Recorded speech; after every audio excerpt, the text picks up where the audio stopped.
Morning. I say good morning and he leaves. Morning. All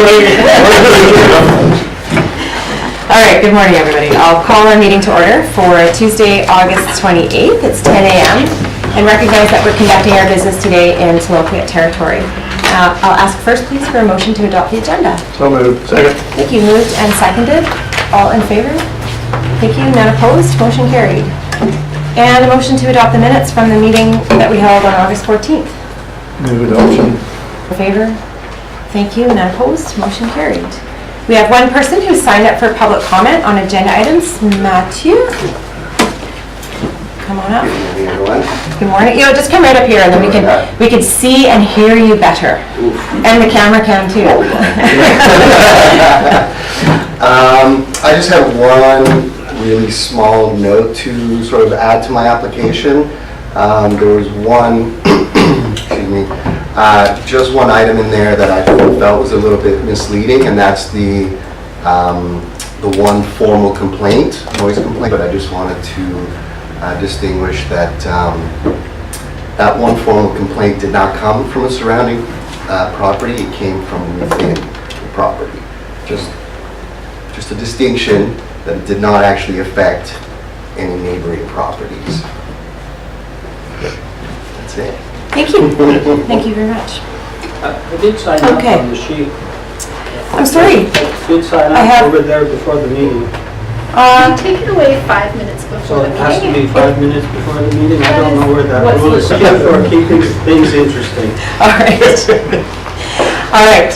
We'll move into the mayor's report. And I have one thing to announce to the entire community. This poll is it's been a work for years in the making and is coming to us on September, carved by Joe David, who came to council 2 years ago to ask us if we would receive this gift. And since then, the Chinos, or totem pole, has really morphed into something that is a very meaningful event between our two communities, and it's an opportunity for Tofino and Tofetians to acknowledge the Tlaloquet Hatwea and the Hahulfi, or territory that we live on here, and we have Tofino is welcome.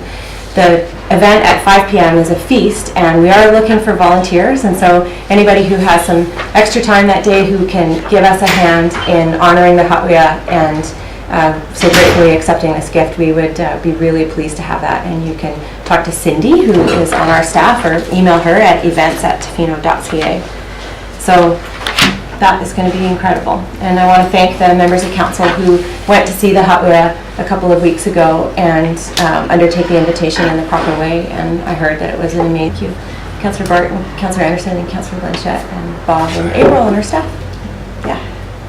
Before your mayor's report ends, can I just maybe add for the public's notice that you've been appointed the chair of the ICE-T, the Island Economic Development, and I think that that's just marvelous for us to have a kind of representative of our community. You know, it keeps us linked in that sense of economic development.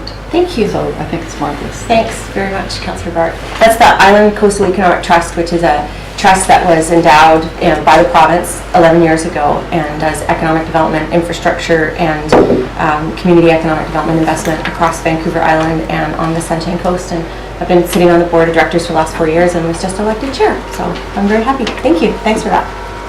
Okay, we're going to move on in our agenda, and we have 2 delegations this morning. So first we're going to hear from Ms. Hub, and she is here to speak about sustaining active aging in rural communities, and I think you're going to tell us about October 1st as well, aren't you? The We event? are. Excellent. Okay, so you have 10 minutes, and if that's not enough time, we can ask council if they wish to extend it. That 10 minutes would be great. Thank you. First off, congratulations to Josie to be represented on ICE Trust. It's really a value I'm recognizing us for rural communities is the attendance on boards such as ICE Trust or other larger pictures. That representation is so valuable.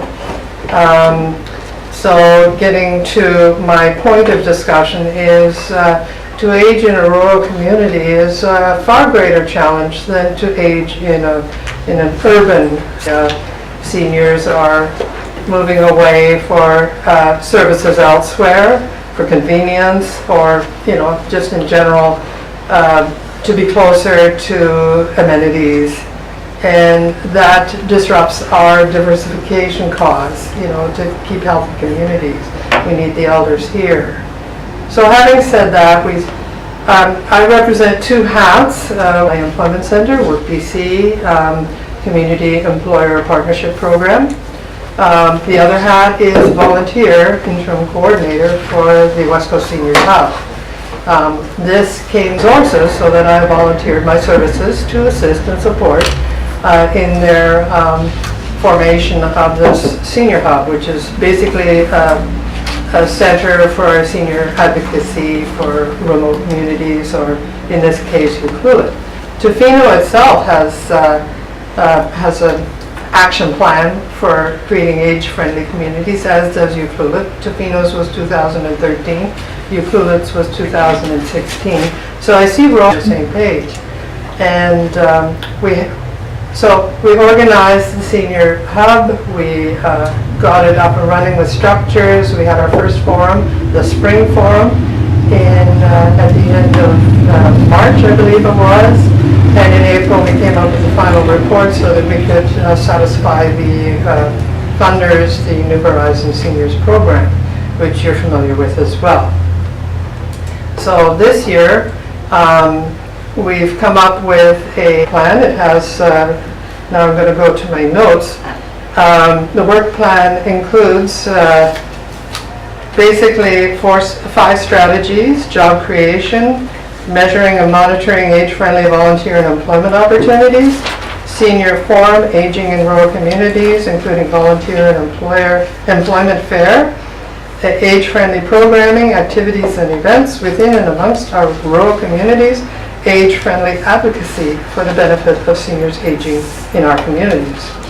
So we wrote a work plan with a budget of 33% to BC Rural Dividend Fund. They were interested in, the approach was two track. One is to inventory the seniors, the active senior population, as to what their capacity is for to do an inventory. They were interested in that, and that did have an economic value to them. So they allowed me to provide to apply for the funding. Whether we get it or not is another story, as you know. We'll find that out probably in the new year.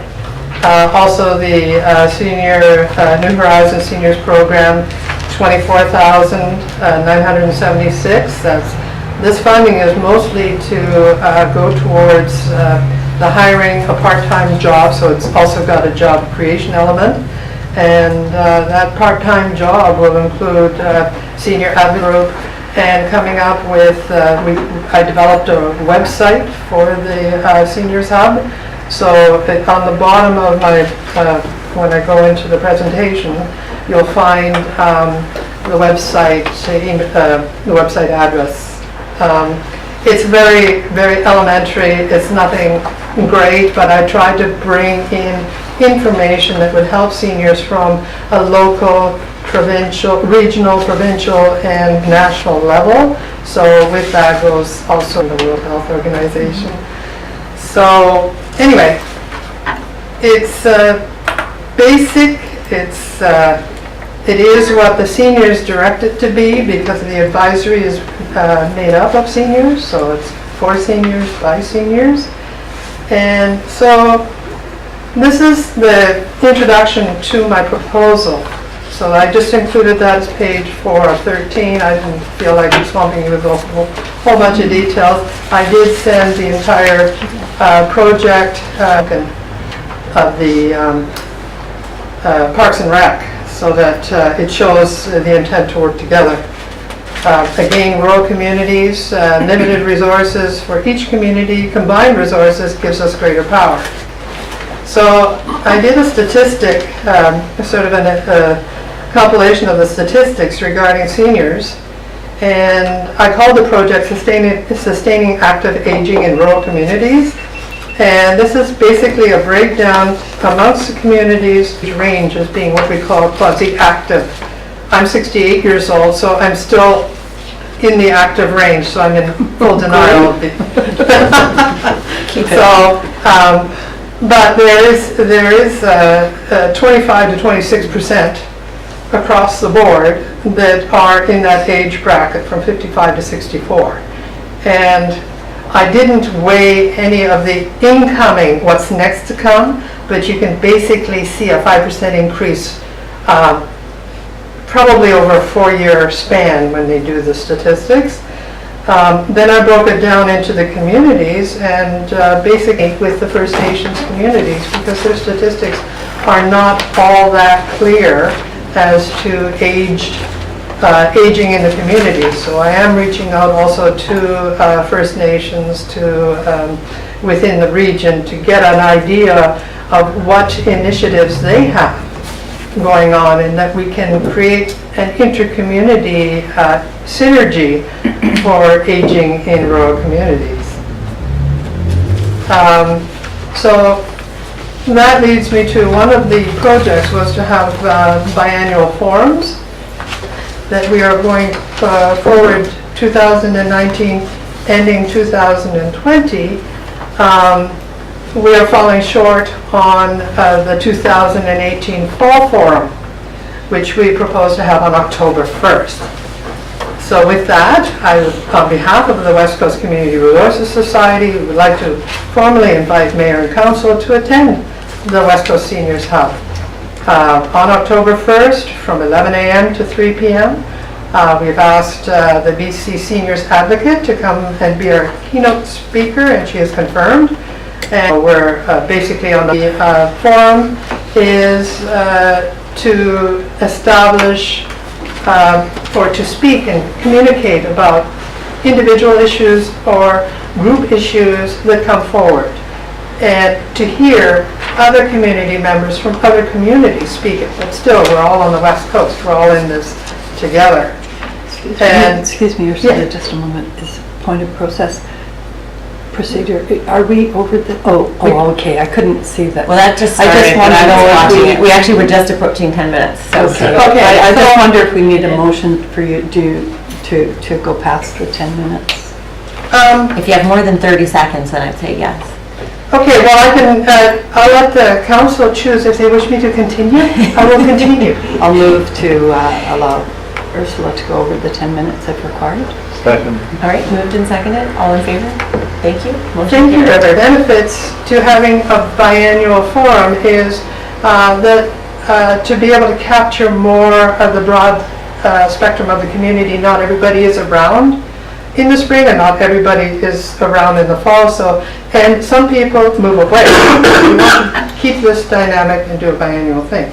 Benefits intend to bring benefit through facilitating intercommunity discussions and strengthening our efforts to see what we can work on.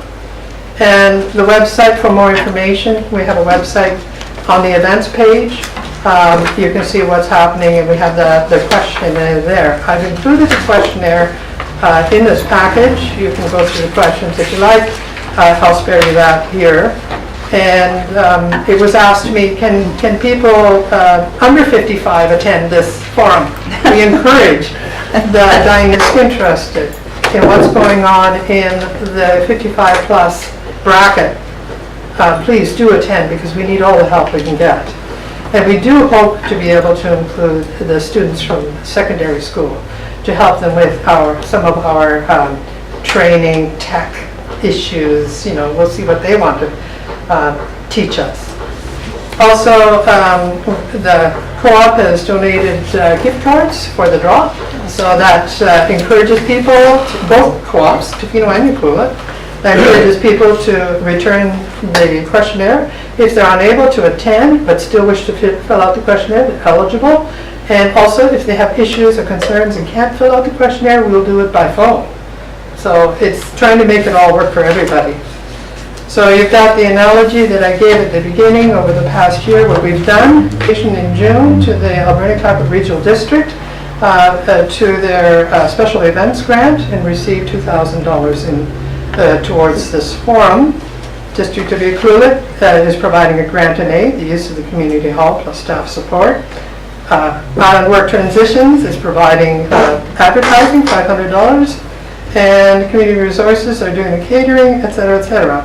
So, I want to close with asking a letter of support from the Mayor and Council with a commitment to work together on inter-community efforts to sustain active aging in our rural communities while making our communities more age-friendly. And also, I'd like to ask for a $500 grant in aid to host this fall forum. And I appreciate Tofino as a key partner to this project. Thank you. Thanks very much, Ursula. So I'll ask members of council if they have any questions, but before we get going, you've made 2 specific requests, and typically we don't always make a decision when we're asked something right away, so we may wait until the next meeting to formally consider those things, although the first one is probably less problematic than the second one, in that we do have a grant and aid process that we follow that typically takes place early in the new year. However, there is extra money that we didn't give out this year, but we just need time to get that information from our staff so that we could more formally consider it probably at our next meeting. So don't be disappointed if you leave with no answer on everything that you've come here to ask for. But thank you very much for coming. And thank you for explaining that to me. Really quick, anybody have any questions for Ursula? Just to say thank you very much for your initiative and just volunteering to take this on. There's not many people who do, and I appreciate it. Well, it's something we also do for the Alberni Valley Employment Center. They support organizations who are falling short of resources. We also helped the Euclid Chamber of Commerce last year in putting together the Uber project and getting Ice Trust funding, and yeah. So, Great. thank you. Okay, thanks, Ursula. All right. Have a safe trip to Euclid. So how would you like to handle this now? I wasn't quite going to go there yet because I think there are some things that require like staff eyes on it. Like the request is talking about a commitment to work together on efforts to sustain active aging in rural communities, and we do have the action plan. And I think perhaps in our Department of Recreation, there's some work happening with seniors programs and so forth. So I'd like to hear from staff so that we can write a letter that kind of supports the intention, but kind of is framed within what we are already doing and how that can tie into it. So that was my thinking on it. And also, just as you mentioned, where different staff first. Okay. Others? Yeah, okay, I mean, I think, writing a letter of support and actually say what the support is going to be, so. Anyone else? I'm happy to refer this to staff, bring it back at the next meeting, and it's not a big issue, so I think we can comfortably do that. I certainly can. Okay. Excuse me, that could be a problem because that's next meeting is September 25th and this is the week after, so I'm just saying, can we not do something sooner than that? I don't know. I mean, personally, I think that's okay. I don't think that Ursula is necessarily expecting a yes today, and she understands that we do have process that we go through and that there's timing on things, and so to grant $500 from somewhere, it'll help them and they'll gratefully receive it, but it's obviously not a make or break for the event happening because the event's well planned and well underway to happen. So I think it's important for us to follow the kind of process that we typically follow. And I agree with you, Councillor Bard. I think it would be great. I don't want to make this into a big work report for staff though, so would it be possible maybe just a verbal report at the next meeting on Perhaps what we can do is put activity? this to unfinished business at the Okay. next council meeting, and then staff can address it verbally. Sure. All right. So we could move then to refer this to staff and the unfinished business for the next council meeting? Yeah, I'll make that as a Make that motion. Okay. Yeah. Second. All right, then, moved and seconded. Any final comments on that?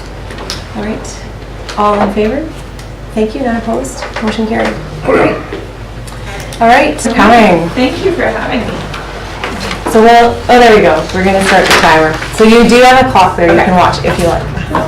And then for the PowerPoint, am I able to use this? You are, just use the right and left buttons there, the 3 and 9, yeah. Cool, super. So I just wanted to bring a presentation to council, to Mayor and Council, to share what we've done since opening in 2016 and show what we've done with money that we've received from the district, because we've got a lot of support, and where we hope to continue going. So just a quick recap on the museum's history. It sort of grew from the Tonquin Foundation, which was begun in 2003 to protect the Templar Channel anchor that was raised through the efforts of Rod Palm and Tofino. So that foundation was formed, and then there was more attention drawn to the fact that we no longer had a museum space, and so Maritime Discovery Center was established in 2005, and that was mostly at below the Vargas Treasures and the Second Remote Passages office on Campbell Street there, but not a super prominent place, so it didn't get a lot of walk-by traffic. And then in 2016, through assistance from the district and a lot of volunteer work, a lot of which was on the part of Foreign Heirs, we just received the visitor services acknowledgement nomination, and we were able to open a little museum below the Legion. Very active board of 11 members, and board members are on committees that will work on displays, work on operations, collections management. Definitely could not go very far, very fast without everyone's active involvement. We also have about 4 volunteers who can help primarily with keeping the doors open. And that's something that we've been able to increase this year, to have the doors open more often, whereas in the past they're open mostly just on the weekends. And we'll revert back to being open on the weekends throughout the winter. And then we've had 3 seasons of summer students. It's been huge. And then more on operations and mandate, and main focus for the museum was just to have a museum space that was accessible to the public as frequently as often, and to share as much information as we could, and also to establish an archival space. So a lot of the work that was put into the museum, especially in 2016, was a lot of behind the scenes, making panels to put on the walls, making displays, and cataloging, inventorying all of the collections and archival items, which is still an ongoing process. This is our official current mandate, and I did have a little handout for everyone, a 1-pager summarizing my notes, but owned and operate a museum and archive facility to maintain, display, preserve, and protect historically significant artifacts and archival materials in the Tofino area. All these reasons why a museum is important are, of course, quite, everyone I think can agree on why it is. And I do think that the museum will be an important economic attraction for Tofino in the future. Of course, it's a not-for-profit, but I do think that it fills a niche economically in Tofino, especially in our rainy season and storm watching season. There's not a lot of indoor activities, and definitely we've had a lot of visitors come who are happy to do something when the weather. And what people can see when they come to the museum, these are our current exhibitions. Nechalmouth Heritage, that's not one contained exhibit. We are working on developing a really solid intro to Clayoquot Sound nations and culture right at the beginning of the museum, and then making sure that Nuu-chah-nulth culture and heritage and representation is spread throughout the facility, so it's not just sequestered to one Nuu-chah-nulth. Nuu-chah-nulth culture is not something of the past or stagnant. We have commercial fishing. There's a lot of information there, more than I ever knew about fishing. Glaciation, fur trade, logging, early pioneers, featuring Annie and Fred Tibbs, of course. Shipwrecks, Tofino Through Time, which was developed initially by Barry Campbell. And we're inviting the public to participate in that a lot, so that's one of our initiatives to get community members involved and feel like this is a museum for them. Japanese Heritage, that's a new exhibit. Exhibits for 2018-2019 that I'm pretty excited about. In the fall, we're going to have rotating family who has likely heritage in the community to do a month-long exhibition on their family's heritage. This is the year 2018. Fortunately, we won't be able to the Great War exhibition visit us from the Royal BC Museum until next spring, and it sounds like a big deal for the Royal BC Museum, but it's quite a small exhibition that we'll just be able to set up, similar to the Princess Sophia exhibit, a little bit pretty big deal. And then I've asked some community members to co-curate an exhibit on local art history, as we have really abundant art history, really distinct Nuu-chah-nulth art that's changed throughout the centuries. Arthur Lismer came and visited, and Carr, big names, so that's hopefully what we can look forward to. So this is something I can send to everybody. I wanted to break down a little bit of our visitation statistics, just to show the demographics of who we're bringing in. So green, we have locals, yellow visitors, and then orange is our total number of visitors. And the breakdown here was a little bit tricky just because when we opened in 2016, we opened in August. So you're seeing August to December and then the way through 2018. So I did a little bit of fun percentage work. So over the 5 months in 2016, there were 98 local visitors, 456 out-of-town visitors, 554 total. 18% of the visitors were local, 82 from out of town. In the 12 months of 2017, there was a total of 3,387 visitors, 11% of which were local, 98% were from out of town. So far, over the 7 months that we've gone through in 2018, there have been a total of 2,005 visitors, so less than last year, but we're not totally through the year, and 9% locals and 91% out of town. So we're hoping that the numbers will pause just to see if we're at the time here. We've just reached our 10 minutes. Yeah. Do you have much more, or? I could do 3 minutes. Make a motion to extend the time of presentation. Seconded? All in favor?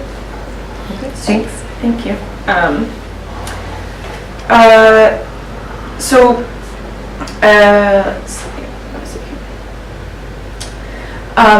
Something that's shown in this graph is that while we're really focused on making this facility for locals, that's as well, maintain the facility to have so many out-of-town visitors. So while we'll try to increase the draw for locals, it's been really great to have so many people from out of town wanting to learn about this area. So I just wanted to do a little breakdown of income for you, just because District of Tofino has provided so much for us since opening. And the graph here just shows from August 2016 to August 2018. So I've amalgamated a couple financial years. Our year end is in November. And we have received, so general donations is meaning people that are coming through the door of business. So we've received in the last 3 years $23,314 in general donations. Merch, we sell t-shirts and books. Smaller scale, an approximate value of what we'll have sold is about $500. Miscellaneous grants, including CPT grant, Canada 150, and summer jobs, wage supplements for summer students has been $8,700. And then District of Tofino has provided $46,000, so huge. Thank you very, very much. And the breakdown of what those grants is municipality funds, opening assistance in 2016, an arts and culture grant that has gone towards continuing the development of the Nichelnath exhibit. And then the big grant, $16,000 for 2 years, has allowed the museum to hire a part-time employee for 2 years. So me, thank you for giving me a job. And then we have some more assistance for a summer student, and we have a lot of other sponsors, but I won't go into that. Donations is going back to general donations. The admission rate is by donation, so that's been averaging from just under $1 to $3 per person. Let's see. So that maybe I can send it to you just for the sake of time, but it kind of shows what we've done with. And then this is a graph showing our expenses, averaging just over $20,000 of expenses, 20 to 30,000 expenses per year, operating expenses. More graphs. Objectives for the next little while. Ideally, it would be awesome to have another part-time employee for the museum, mostly focusing on collections and archives. So I'm looking into provincial and federal grants to assist in that. We see there displays. We want to keep developing, providing more interactive displays. The next 10 years, hopefully, we'll be able to expand a little bit and be able to accommodate our growing collections. As it is, we're running out of a little bit of storage space for the amount of collections and archival material that we have. That does make it more difficult to have that material accessible to researchers and locals who want access to seeing those things. These are just a couple photos from the museum space now. So you walk in and see this big dugout in the middle, and they'll keep changing the next few years. So we'll whiz through that. If you want to keep in touch with what we're up to, we do a monthly newsletter that you can sign up for.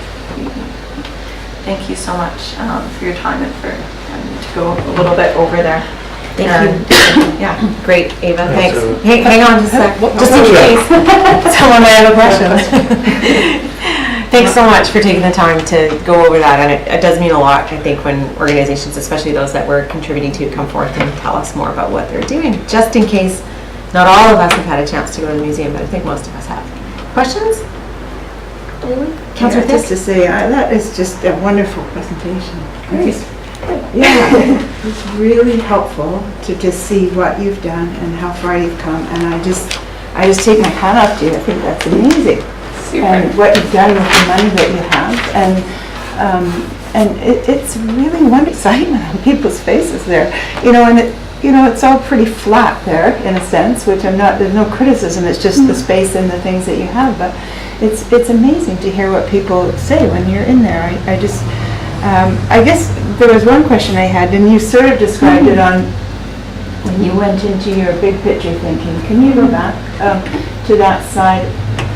As I was listening to you speak at the beginning, those were my questions, was, if you had sort of a big dream of where would your ideal location be, or what would be the size of a facility, and what other things might we do at the district to support you? Maybe not in terms of, it could be money, but what else? So I'm just looking for a better description of those ideal space. I think one of our main issues with this space is visibility. There's not a lot of walk-by traffic that will notice us. Even with that big sign, people do get confused, and it's been really wonderful being able to be in the Legion space, and it's kind of cool to be part of that hub of the Legion Center, but I think an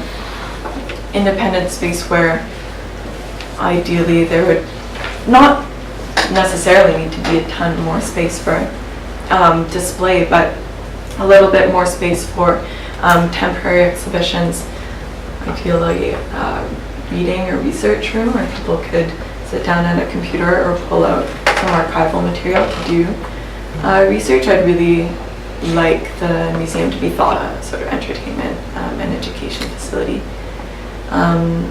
So whether visibility right now means more signage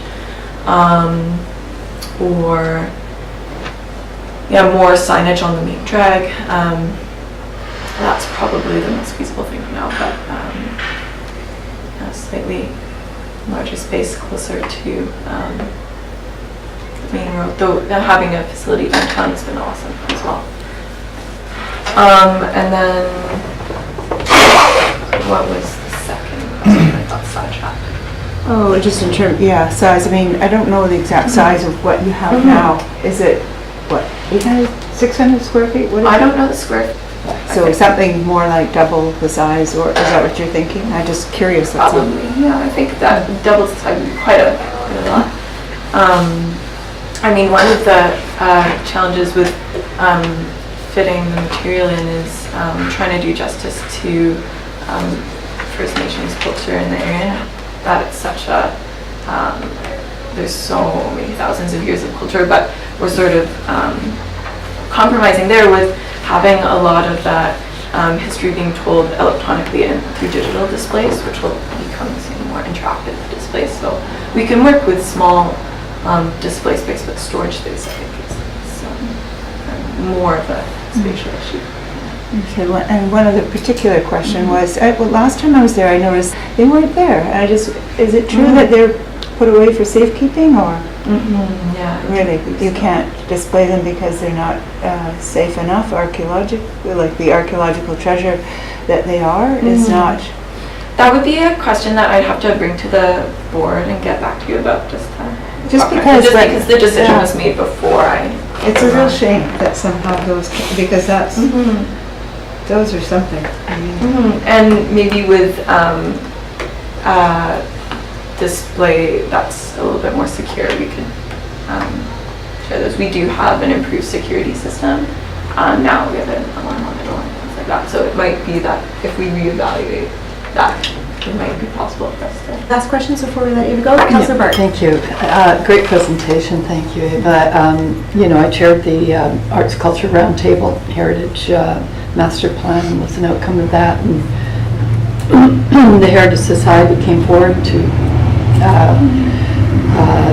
offer themselves as a body to implement that plan, and I think what you presented today shows that that's happening in spades, and it really makes such a difference when an organization is supported so that there is that capacity to have outreach, to other funding bodies, and is, not to put you on the spot, but you or someone from the Heritage Society, was anybody able to participate in the Arts and Heritage Roundtable that happened with Mo Douglas? Yeah, I wasn't able to, but Steve Bernard, who's the president, was able to attend, and I think Maureen as well. Yeah, and I think there's a report coming soon from that exercise, and of course one of the things that is looked at is or it came from our budget.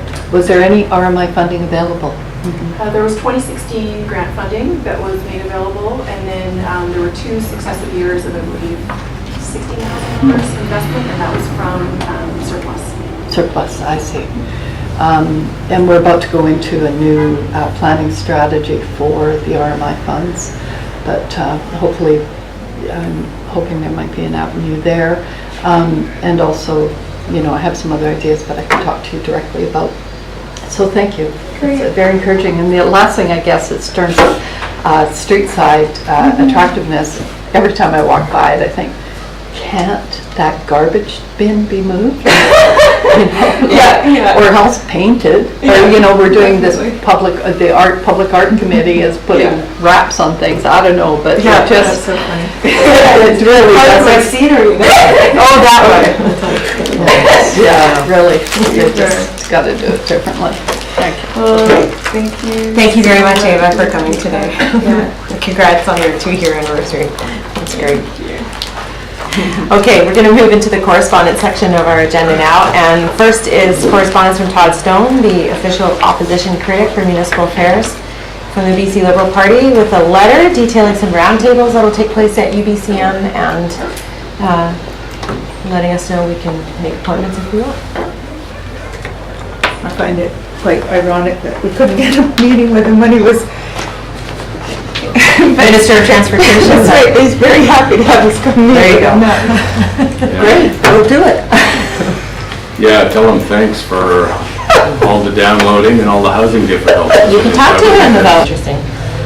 Okay, no other comments, then we'll move on. Our next items of correspondence are 4 letters from Yarmo Venalainen regarding the development at 220 Campbell Street. Any questions or comments from anyone?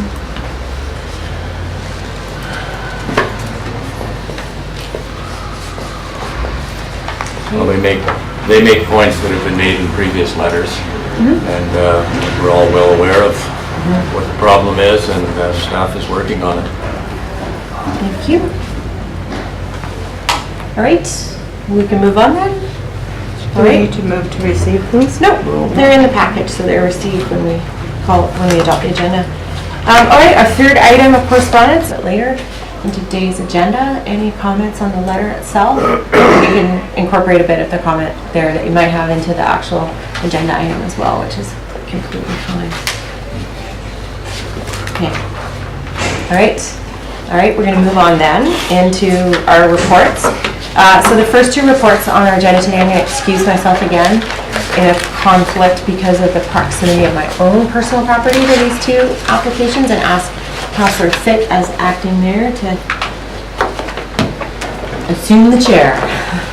Thanks, Councillor Fitt. I did. Oh, you did. I didn't hear you.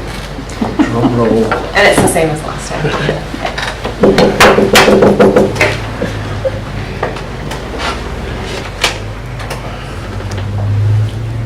So in these first 2 reports to council, we're going to have a presentation? Just a brief presentation. Okay, great, thank you.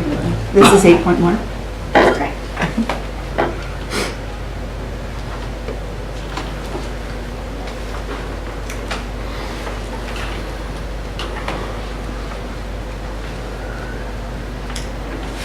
Okay, so the purpose of this report is to recommend second reading of bylaw number 1241, 2018. The bylaw proposes to rezone the subject property from small holdings district, which is the A1 zone, to division of the subject property into 2 lots. A little bit of background on the application, since it's been a while since council's seen it. The application was received on August 1st, 2017. It was presented to the November 20th Committee of the Whole. Permission to proceed was granted at the next council meeting on November 28, 2017. First reading was granted by council March 13, 2018. And since council has granted first reading, referral stage has been completed. The location is 1048 Campbell Street, so south of Industrial Way and north of Mackenzie Beach Road. So the site has an existing single detached home and accessory building to be retained. The home would be retained, the accessory building would be removed.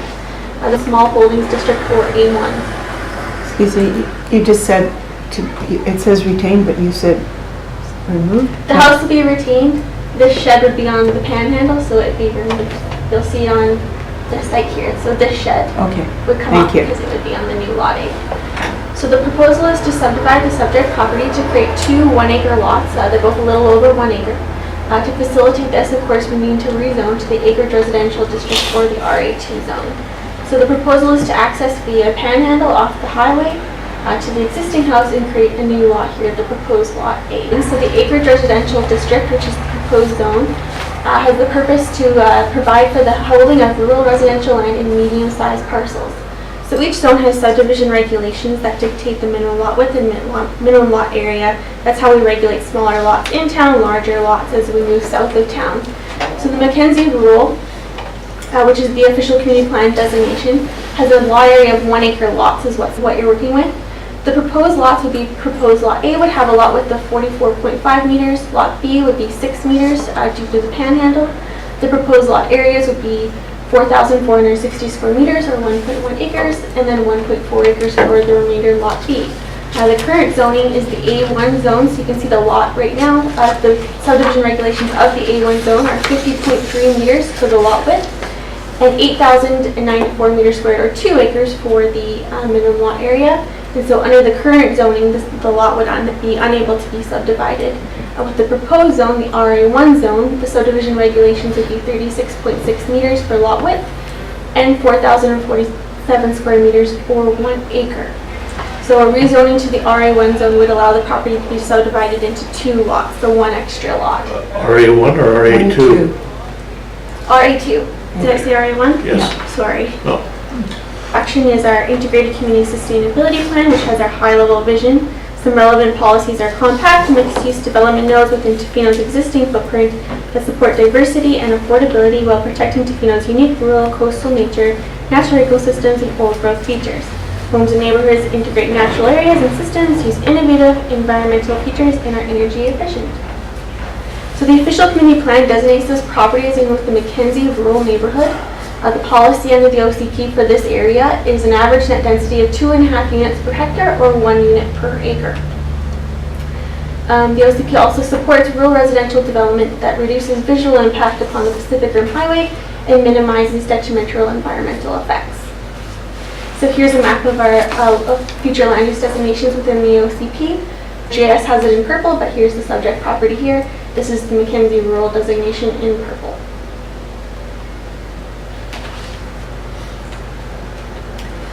So land use considerations are the surrounding land use, access, servicing, neighborhood character, sensitive ecosystems, site survey, referrals and CACs, and I'll just take a brief moment to run through those. Many of these comments do come from the referral stage. So existing lots in the Mackenzie rural neighborhood average 1 to 2 acres in size. The lots adjacent to the subject property front the highway and the water and have an area approximately the same as the subject property. However, to the north, 4 properties, 1016, 1018, 1020, and 1024, are zoned RA2 and have been subdivided from their parent parcels into 1 acre lots. So the creation of 1 additional lot with a minimum of 1 acre is aligned with existing neighborhood character. Access, manager of engineering at the referral stage. A panhandle of a minimum width of 6 meters is recommended to be located in the north frontage of the existing property. The shared driveway and lot servicing should be fully located within the panhandle, permitting no new accesses from the highway. The access crossing of the multi-use path will be reviewed for safety, and off-site works relating to the MUP may be required at the subdivision stage. Currently, an easement is registered to the title of this property to share common access between the subject property to the north It's recommended that the panhandle, the easement be updated to include the panhandle and that shared access as well, so we're not creating new accesses off the highway and we're eliminating. Services are available to the property to service the existing single-family dwelling. Further review of additional servicing connections for the proposed lot would take place during the subdivision process. The district is currently working to promote water conservation, and the following solutions have been recommended to the applicant: construct low water use homes by installing low flush toilets, low water use appliances and other water saving devices, consider ways to reuse gray water and capture and use rainwater. A covenant is currently registered on the title to prohibit vegetation removal and an 8-meter buffer from the front property line. Staff recommends that this covenant be retained and transferred to the new property title. As far as sensitive ecosystem goes, the OCP supports protection and dedication of sensitive ecosystems and rural designations. The provincial developed with care guide to the applicant. The subject property is not within any environmental development permit area such as riparian area or anything like that. A site survey has been provided by the applicant which shows that the RA2 subdivision regulations can be met and that the existing structure will have the appropriate setbacks from the proposed lot line. Through the referral stage, comments were received on access, offsite works, drainage, servicing, and archaeology, and no major concerns were identified for the zoning amendment application.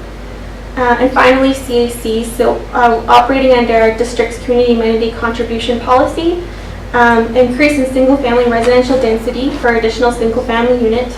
The applicant proposes a CAC of $2,000 to align with the CAC policy.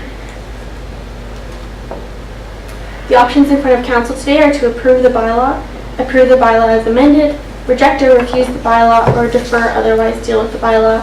Staff is recommending that council grant second reading to bylaw 1241. Should second reading be granted today, the next steps of the application would be notification for a public hearing. That would include signage that's up for a period of a month, newspaper ads, mail-outs and handouts to neighboring properties. Next, a public hearing would be held, third reading, receipt of CACs, and final reading and adoption of the bylaw. And then I have the two zones there for any further questions. I don't have a problem with the application, but I just need, for myself, clarification on the diagram showing the lot division with the driveway or proposed driveway and the proposed easement. If you go back to that there. So you're going to come off the highway at one point only, That's correct. and where it says proposed driveway in So dotted lines, yeah. maybe I can clarify. Please. What I asked for a site survey to show that the lot area, because that's our minimum, that this house would still meet the setbacks. What staff is proposing, what this is the existing driveway shown, but what staff and the approving officer is requesting is that the driveway and services be located inside the panhandle, so the proposed lot A isn't encumbered by a large easement in the existing driveway. This would move both of the accesses to the proposed easement area, and this easement area also encumbers an access for this property here, so all three properties would be within this easement and only accessing the highway and up through here.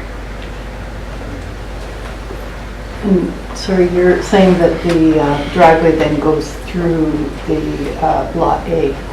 Approving officer and staff recommend that the driveway is shifted into the easement. Yeah. Okay, that's, yeah, along the easement, okay. Yes. Staff to set a date for a public hearing for District of Tofino zoning amendment bylaw number 1241, 2016. Second.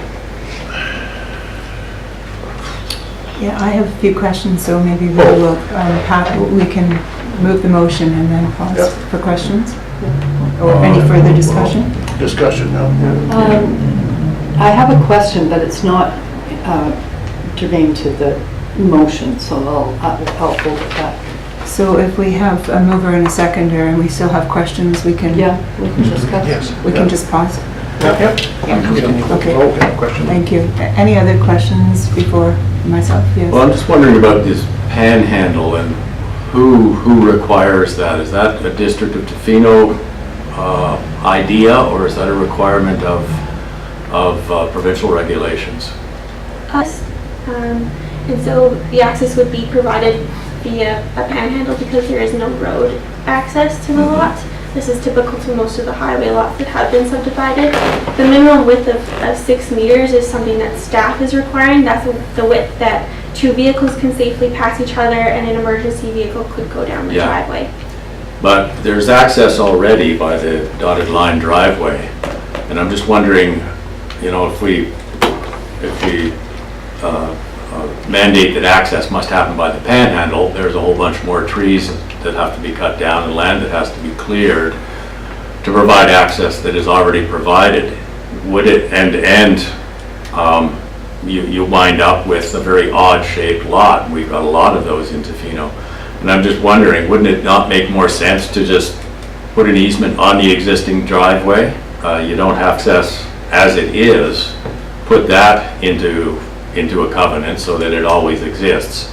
And then you can just have two rectangular lots. Would that not make more sense? I'd have to defer to the approving officer, but it's my understanding that the lot actually has to come to the highway. And that's a provincial regulation then? Yes.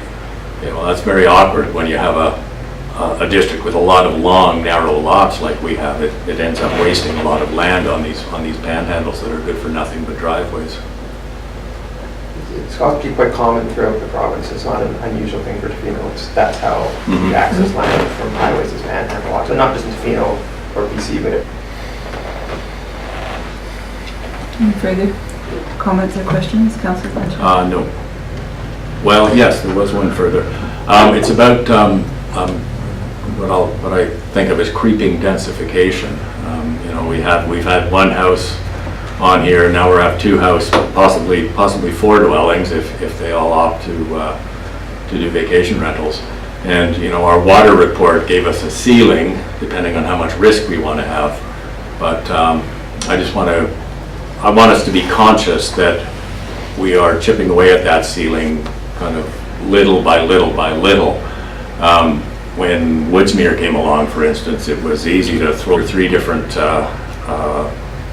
applications on this agenda alone, and in the past, even this year, there have been several small applications for new dwellings that we are slowly and maybe unconsciously eating up our water reserves. So I just want us to keep that in mind. I certainly am. Thanks. Thank you. Councillor Bart? I just had a couple of questions, if I may. Policy, and we were partly responsible for that and that recommendation. But when I look in light of the conversation that we had last night and the monies that we're about to undertake to do certain systems, my question is, when you subdivide properties, are you not subject to a land lift analysis? Because now you are taking a property which was worth X amount, and now you're pretty much doubling the possible lift in that property, I would think, from this simple subdivision for which the district is receiving only $2,000. So my question is it subject to land lift analysis in this case?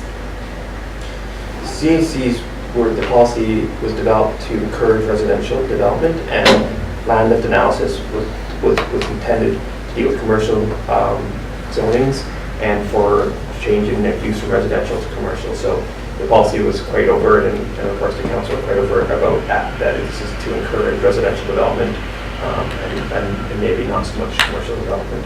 It should be noted too that once this property subdivides, there will be $18,000 and change payable for the development cost charges as well. But again, that's the policy was intended not to punish further residential development.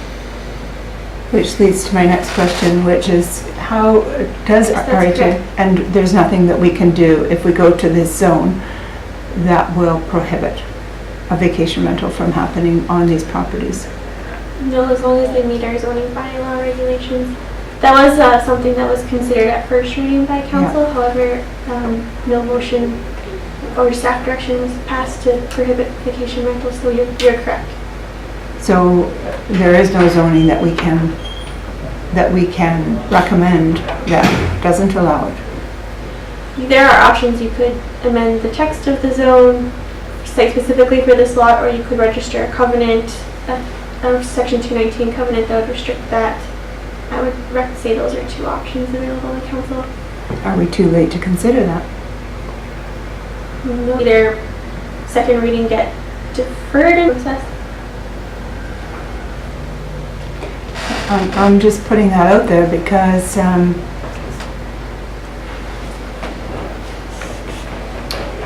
just because I'm pretty sure that's what's going to happen in this, and you can't say that this is going to happen, but as to our planner's comment, I mean, it is a commercial operation, so we are only getting $2,000. I understand the DCCs, but I'm just asking that question. I'm pausing to say, is this something that we want to consider, or is this something that we don't want to consider? And is it within our bailiwick to consider? So, Councillor Barr. Yeah, thanks. I'll comment on that. I'm not in favor of considering it on this kind of case-by-case basis that allows vacation rentals, and we do that for a number of reasons, and if we want to relook at those reasons and change that policy, I think that's something that we should do wholesale.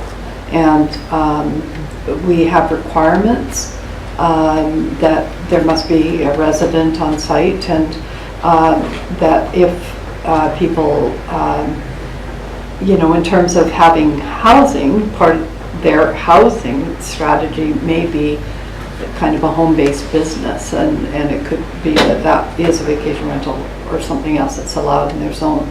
So to me, a lot about what's on our agenda today when we bring in things like that is about changing goalposts, and I'm not a fan of that. I'd like us to look at it broadly, systemically, and say, yeah, this is what could happen in this situation. Do we want to revisit that policy? But not to kind of pull somebody out and just arbitrarily make entirely fair. Any other comments about that? I agree with Councillor. It's an overall policy decision, and I think maybe that's for the next council, but you can't just keep on picking on individual things. I understand what you're saying, and I agree with what you're saying, but I agree with it's a policy thing that's got to be addressed. These individual lots.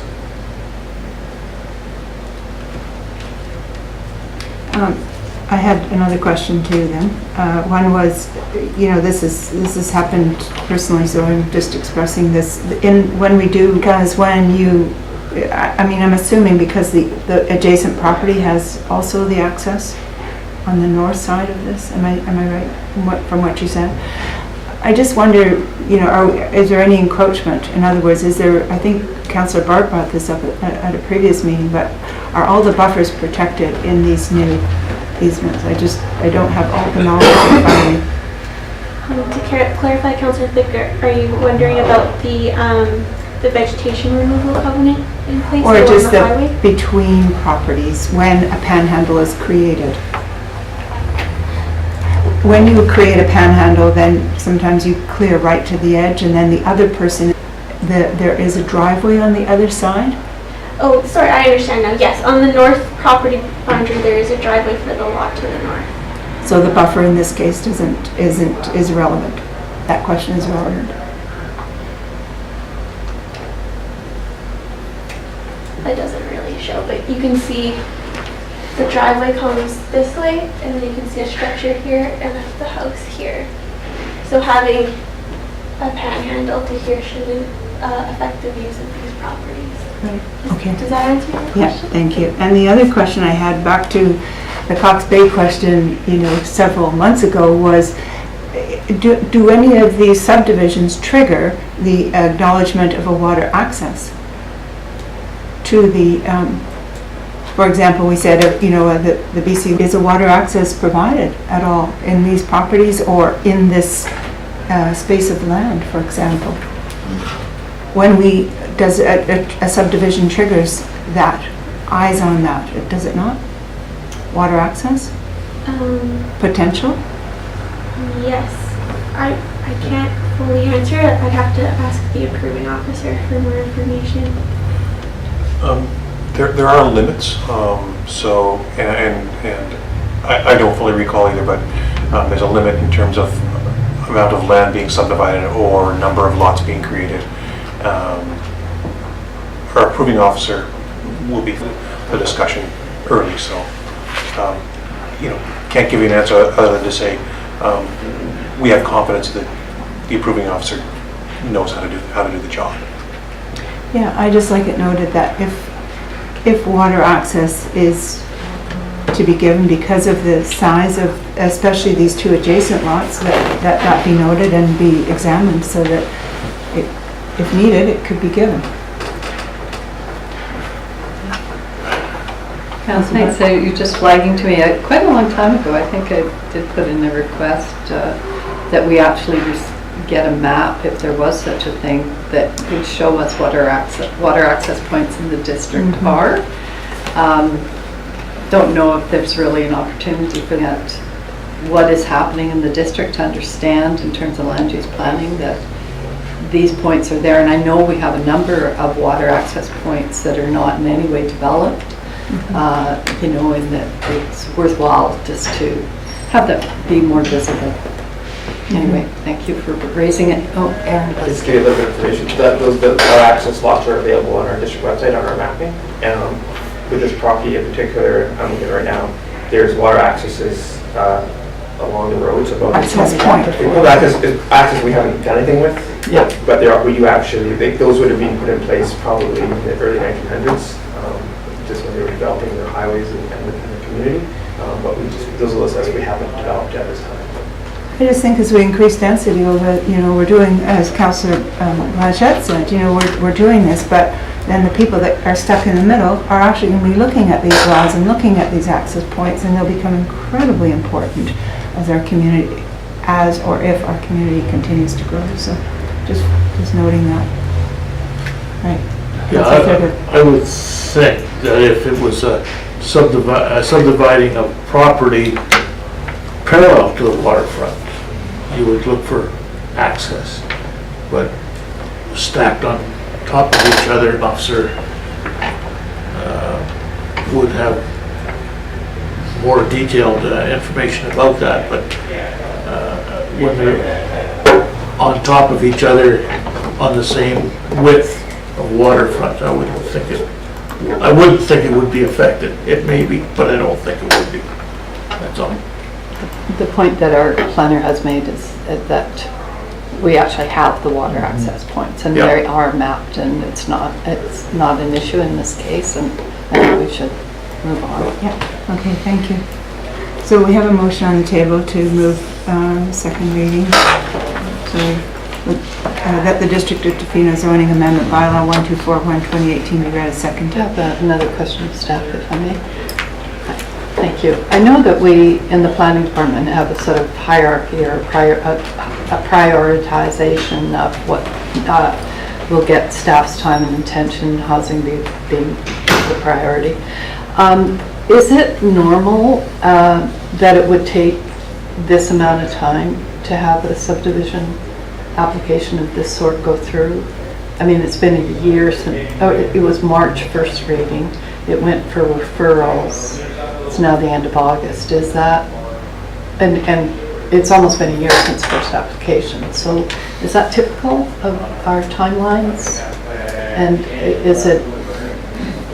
is that reasonable in a sense? And I don't mean, but just in terms of your evaluation, are there ways to tighten this process up? I'd say that's typical. Normally our rezonings are taking at least a year. I think on the current planning side we have almost 40 applications that staff is working through. Also, yes, we do prioritize housing, but as this is just one unit of housing, it's not as high priority as working with someone who's building attainable housing or multifamily. For example, you could see when the COW reviewed the hostel last night, that application had been sitting since November because it was tourist accommodation, which is kind of the... Thank you.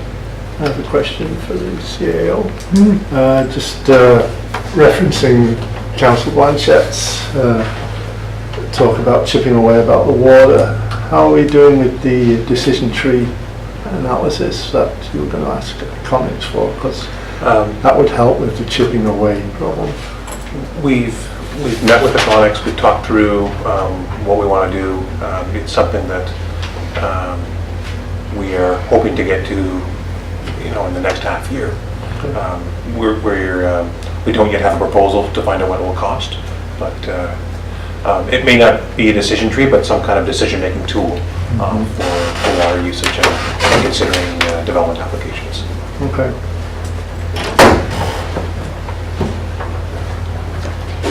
Okay, thank you. And we'll move on. I'm going to go quickly because it's very similar. Feel free to let me know if you have any questions. I'm just going to highlight a couple differences. So again, second reading for the Chilton property at 1054 Campbell Street. These applications have been run together because of their similarities. They have the same timeline. Location, it is the property to the south of the property that council just reviewed, or 1054 Campbell Street.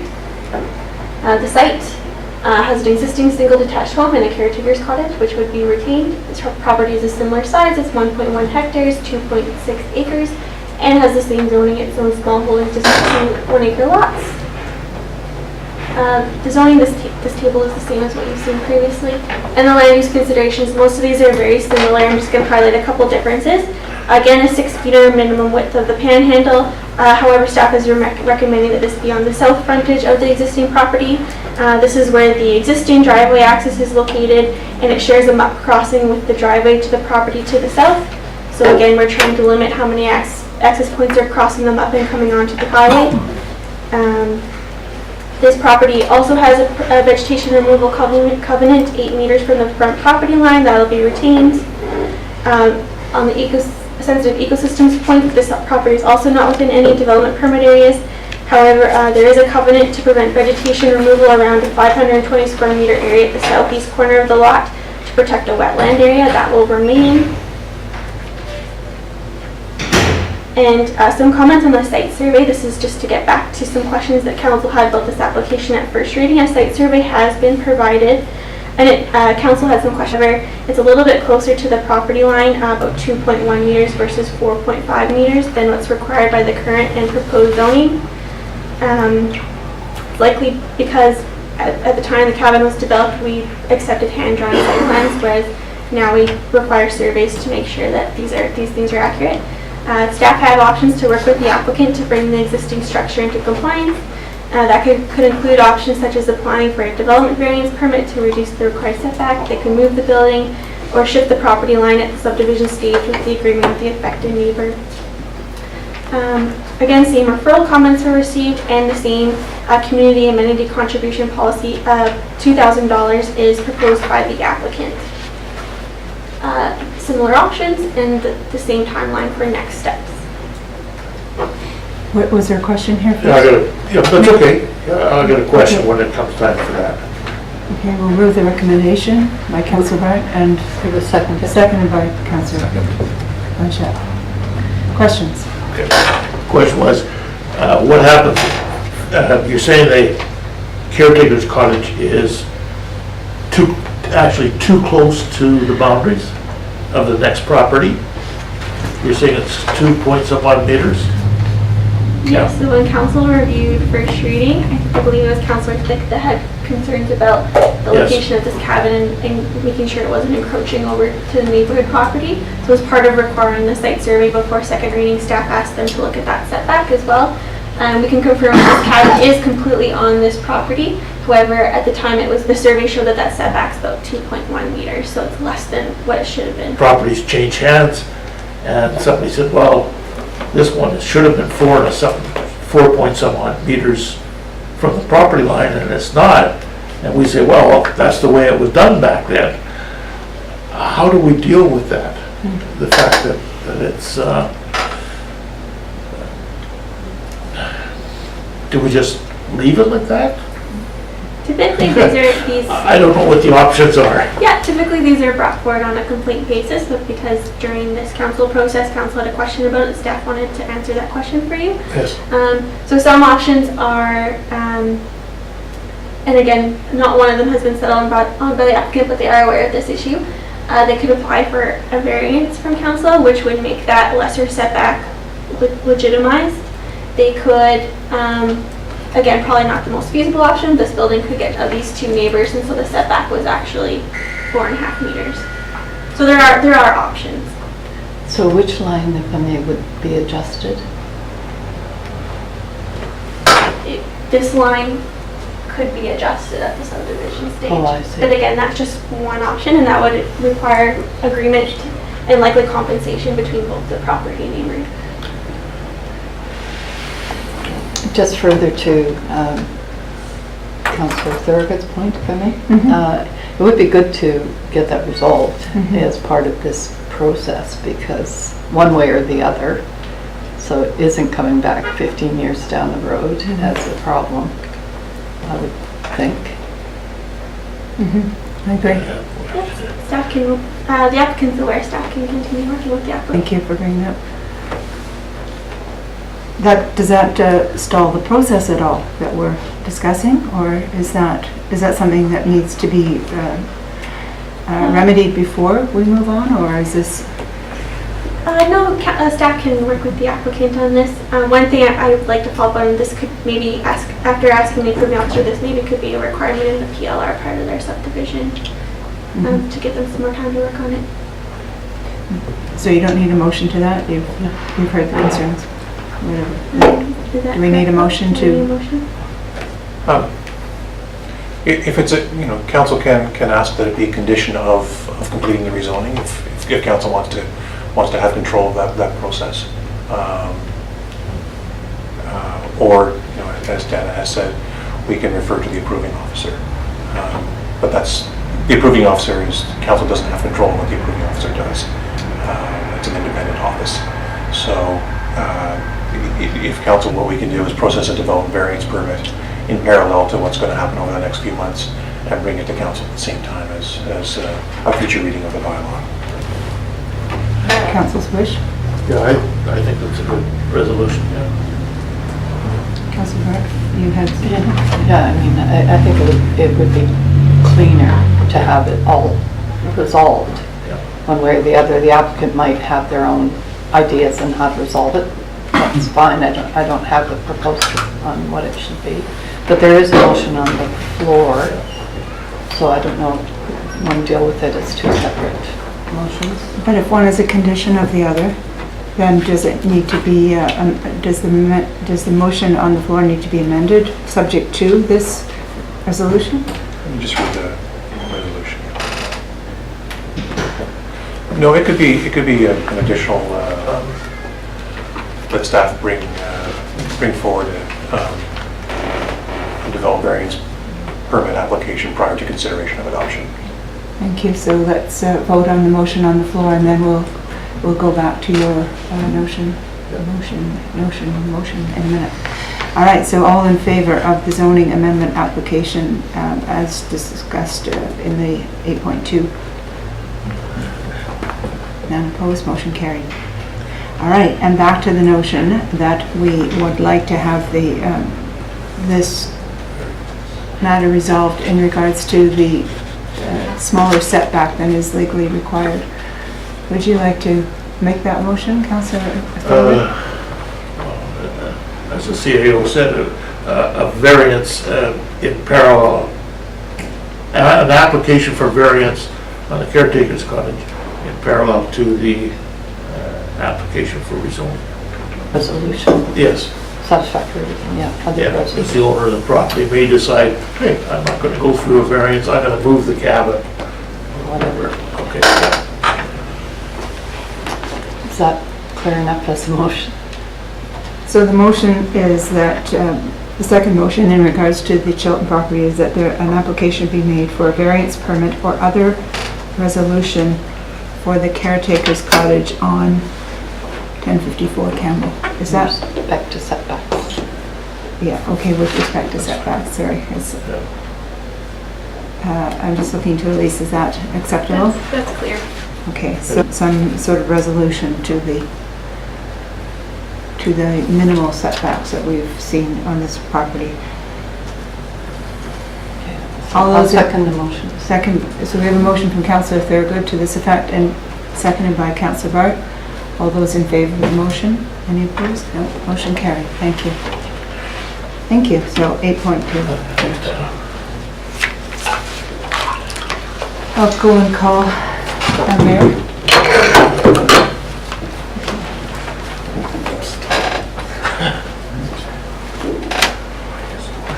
I'm just going to request a 2-minute break. So what? Yeah. Vickers Highway. We'll continue on with our theme. And you guys are stuck with me for a while yet.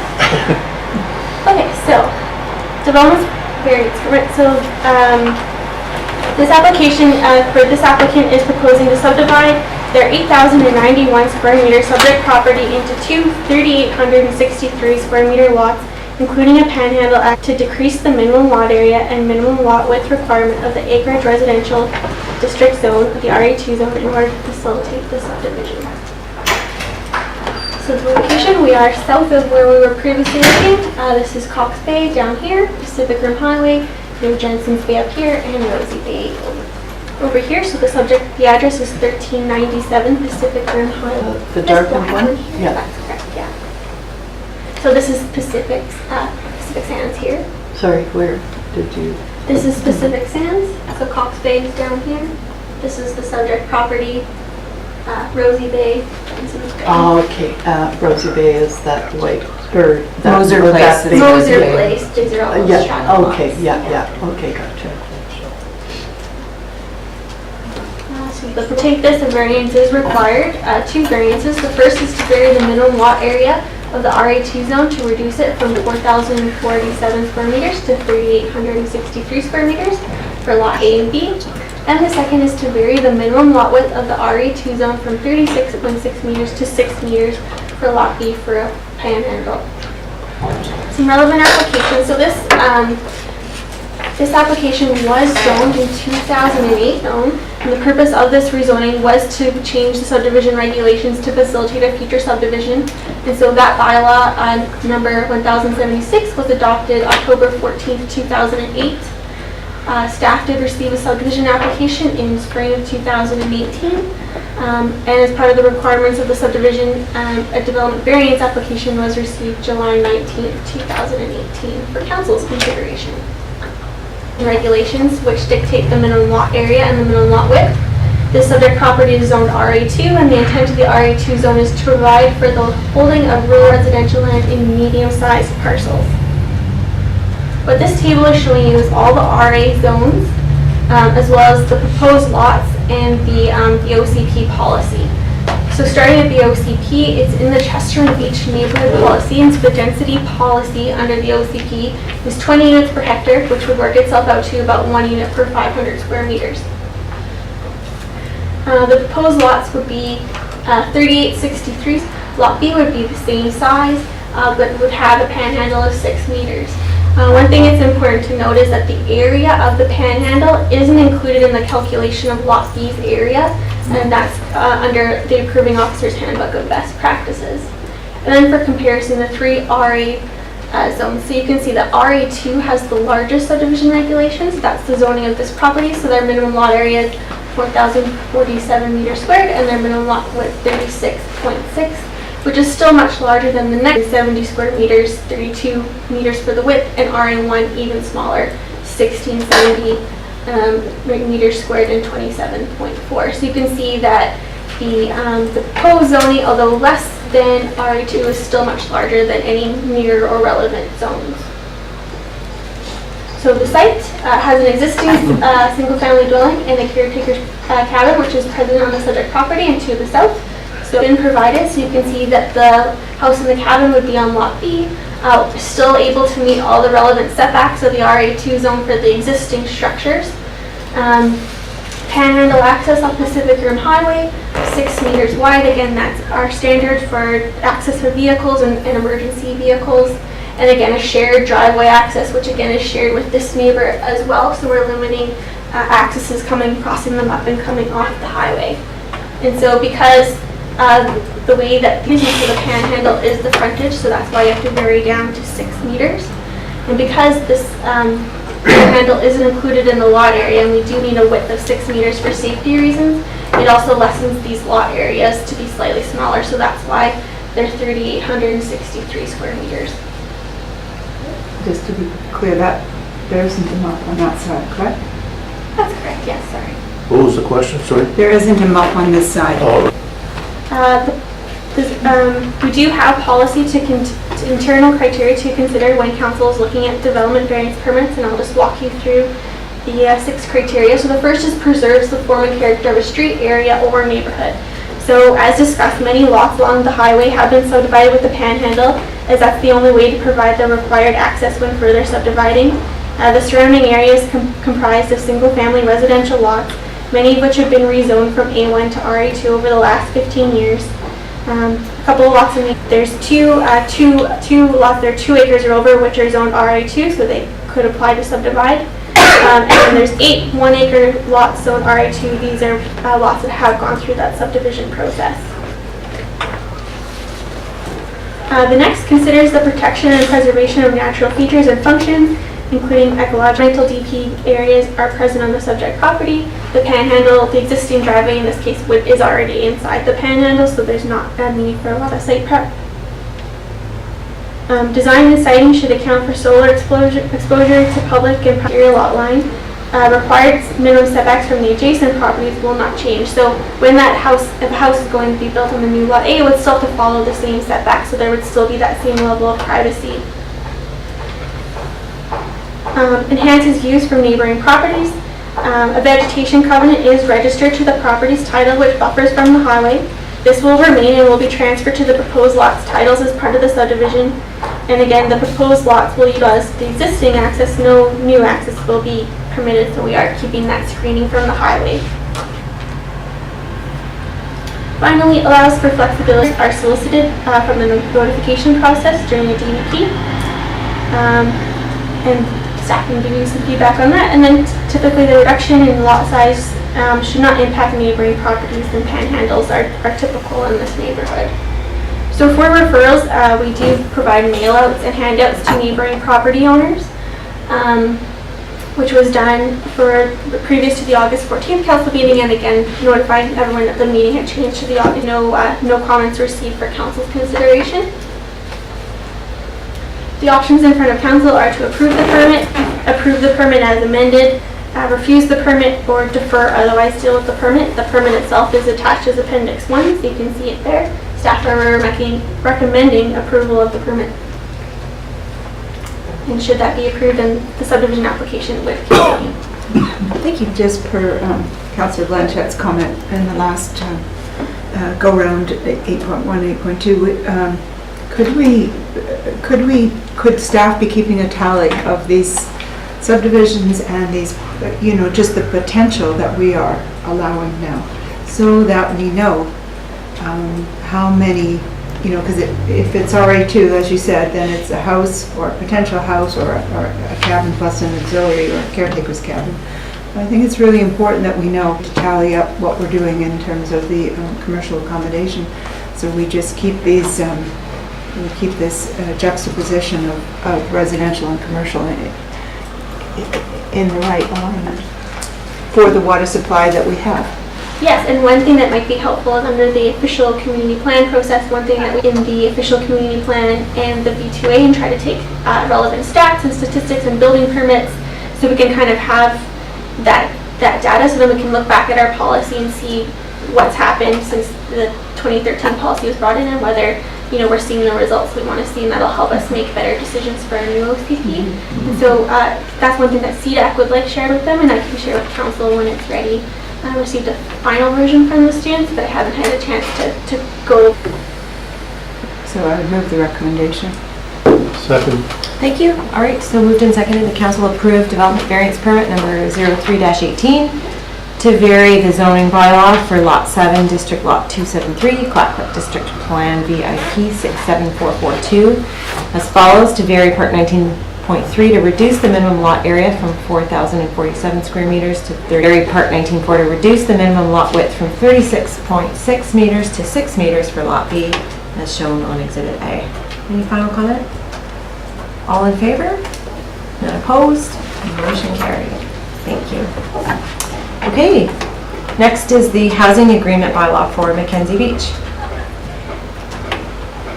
Some context to this report to council, and then I'm available for any questions. So this is, staff is reporting back from the June 26, 2018 regular council meeting where the temporary use permit for a 20-unit staff accommodation campsite at 1101 Pacific Rim Highway or Mackenzie Beach Resort was approved. A condition of the TUP was that a housing agreement shall be entered into by the owner and the District of Tofino to finding a qualified tenant and establishing the primary residence by at least one qualified tenant and any other permitted occupants. Permitted occupants were written in so someone's spouse or children could stay with them because the applicant indicated that some families wanted to move there.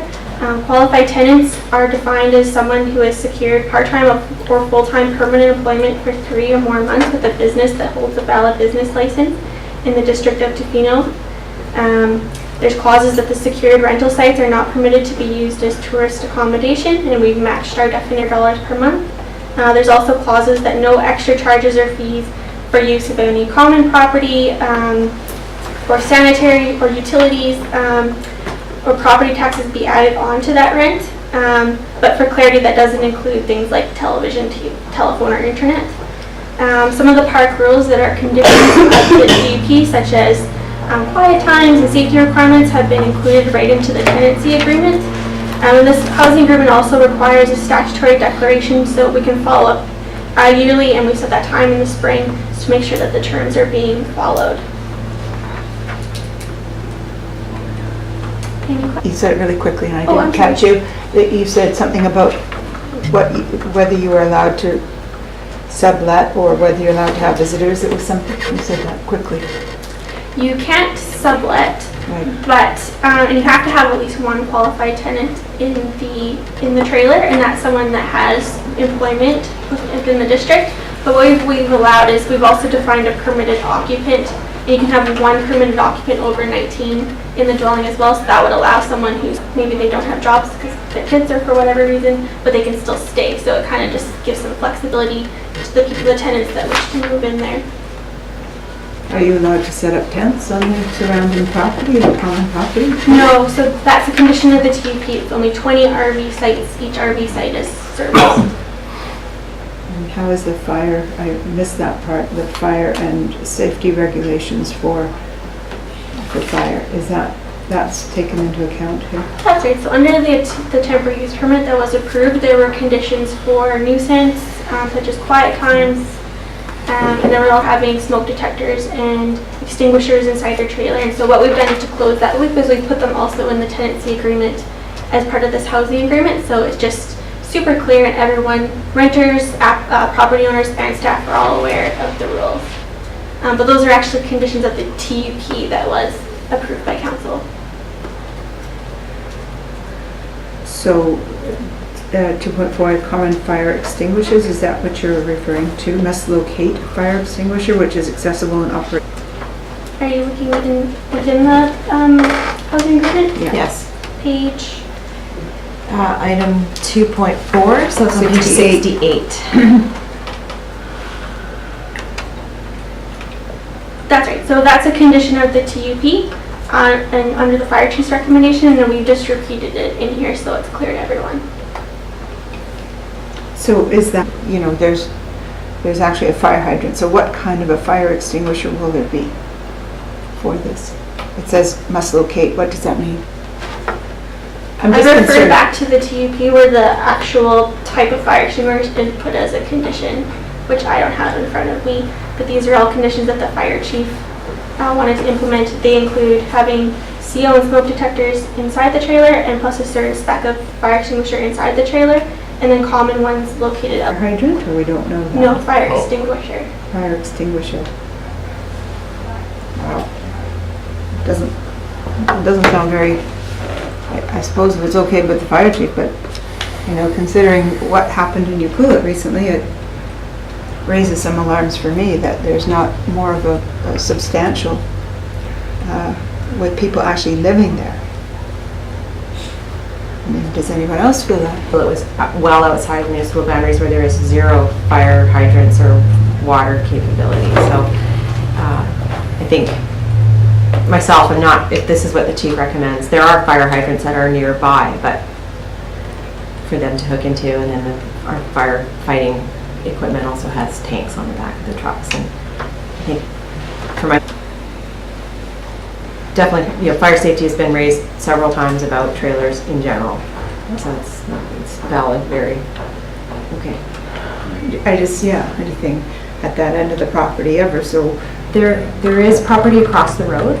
So there is, Hummingbird Hostel or Hummingbird House or whatever it's called, right. the B&B there. And so there are, in that general vicinity, there are other properties. And so I don't know the exact location of a fire hydrant. I'm sure we could get that to you, or maybe Aaron knows. I have a map. Okay, he has a map. It's So. 400 feet away across the highway. Okay, so it's not unreasonable. Thank you. Thank you. Councillor Bart? Thank you. So I'm taking that this is a sort of template of a housing agreement, is that correct? Or is this specific to one particular project and it may change as a housing agreement? So this is a bylaw. What are we considering That's here? correct. This is a bylaw only for 1101 Pacific Rim Highway. In the future, for other housing agreements, this could be used as a template or a starting point with legal counsel, but however, this agreement itself is only for that property. So I just want to make part of my motivation around this tourism destination management advisory body was to look at things like, and there's a long list, but one of them would be, should seasonal worker housing be created? What does that look like? What are our aspirations around that? What are our standards? What's our kind of most ideal scenario around, form, all those kinds of things, and these kind of trailer situations, and how they're managed and who has leases and those kinds of things. There's just a whack of stuff to be discussed around seasonal worker housing, and there's no place for that discussion to land unless perhaps the Tofino Housing Corporation picks it up. So, we're looking at this, but I'm kind of in a, sort of hesitant because I have a whole bunch of questions about it. One is, this presumes that it's actually the individual who is renting and they're renting it, as opposed to the business, or is the business providing the unit, but the landowner is actually collecting the rent, not the business. Oftentimes, let's say a business would get a house or something, and they rent out a bunch of rooms. Recovery or partial cost recovery for them around that housing, and I'm not kind of getting the picture of that. It sounds like this is just, you say you work here, here's your unit, and that kind of doesn't jive with what I understand as seasonal worker housing. Seasonal worker housing usually has, a kind of a business somehow associated or attached that has accountability and responsibility around who those tenants are and that they are employed, or what in conversation about this might bring in different perspectives. But anyway, so that this is for a one-time thing, I find it supportable because it's temporary use permit, but I just want to state unequivocally, I do not see this as a long-term solution. So a temporary use permit is supposed to be leading to long-term solutions, and we're just not even at the beginning of the conversation in so many respects. So there you go. Thank you. Any other questions for Dana or Colin? I want to echo what Councillor Bart said, that we have a lot of fine-tuning, in fact some gross tuning to go through with regard to seasonal worker housing and what it is, what it becomes. This, as for what it is, and as a housing agreement for just this property, I find it weird and unnecessary that there's this condition of they don't own any property anywhere else in the world. I think that's neither here nor there. Affordable housing that the district has built, we not allow them to be renting in here. So I would, in this case, strictly, I would just rather see that taken out of there. It's a further restriction that doesn't really apply.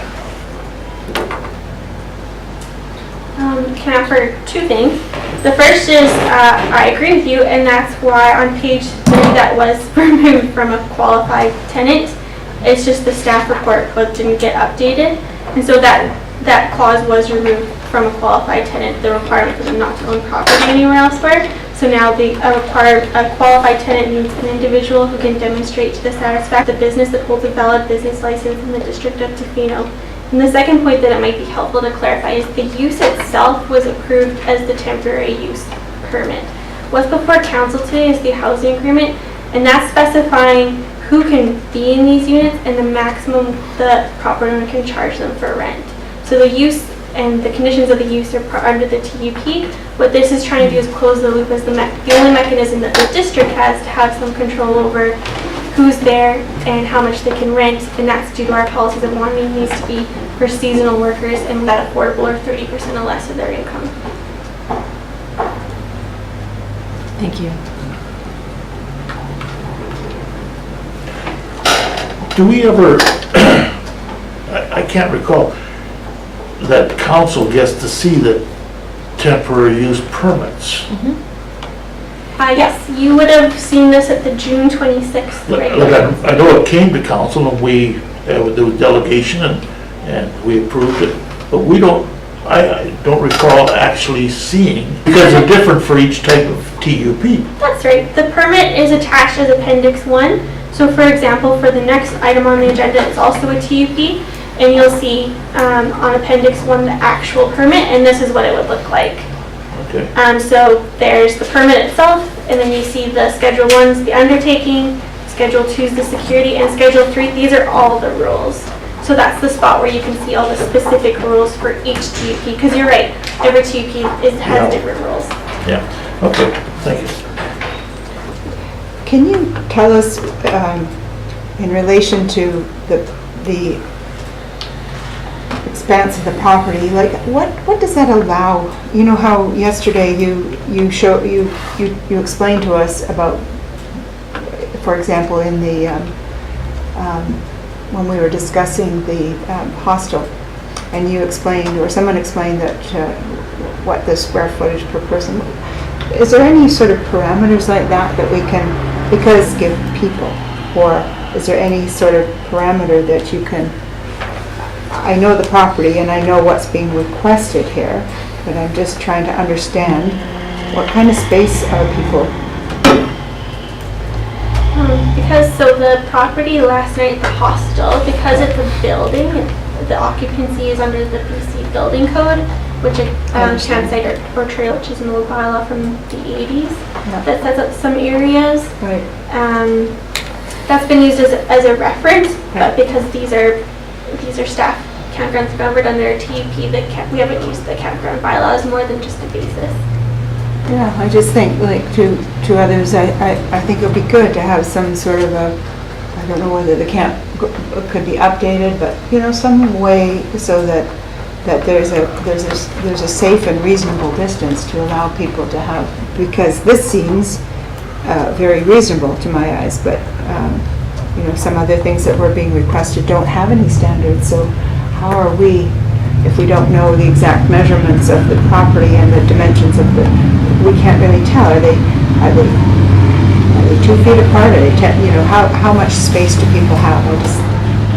One condition of this temporary use permit is another recommendation of the fire chief, the safe amount of distance for a firefighter to pass the timber trailers. So may I have a point of procedure? Because I'm getting confused about what we're talking about. We have a housing agreement that I think is the subject, not the TUP, and I don't mind having that as a conversation, but I'd like to focus on the subject that we're supposed to be talking about. Sorry. That's okay. Thank you. We could consider the motion then? Don't jump forward. There is an individual, someone who's working in the district for at least 3 months with a business in the district. Okay, all right, yeah.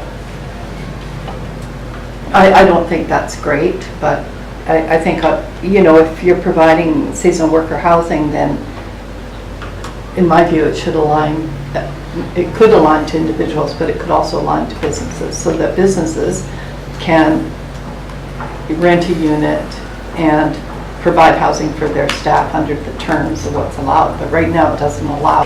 A business could do that as long as the person they're putting inside the trailer meets the qualified tenant regulations. All right. Okay. I'll move the recommendation. Thank you. So it's moved and seconded that the District of Tofino Housing Agreement Bylaw 1251, 2018 be read a first, second, and third time. Any final comment or questions?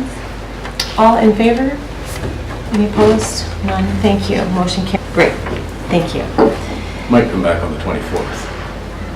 Is that when it is? The 24th? I think it's the 24th. Oh, sorry, I got my dates wrong. Okay. Do you wish to take a lunch break now? I think we should get this next one. Yeah, let's do the next one. Okay. Sounds okay. That's just fine. All right, so Dana had a swig of water, and now she's back up for another presentation. Actually, I figured coffee. Or coffee. More appropriate. So, on a similar vein, we're looking at a temporary use permit for Matthew and Min at 1141 Pacific Rim Highway. So this report presents to council an application for a renewal of a temporary use permit to allow 45-unit staff accommodation campsite at 1141 Pacific Rim Highway. The applicant is requesting a TUP to permit the use for a period of 3 years. So the location is 1141 Pacific Rim Highway. It's the Crabapple Campground, nearing Ellison Drive and Pacific Rim Highway.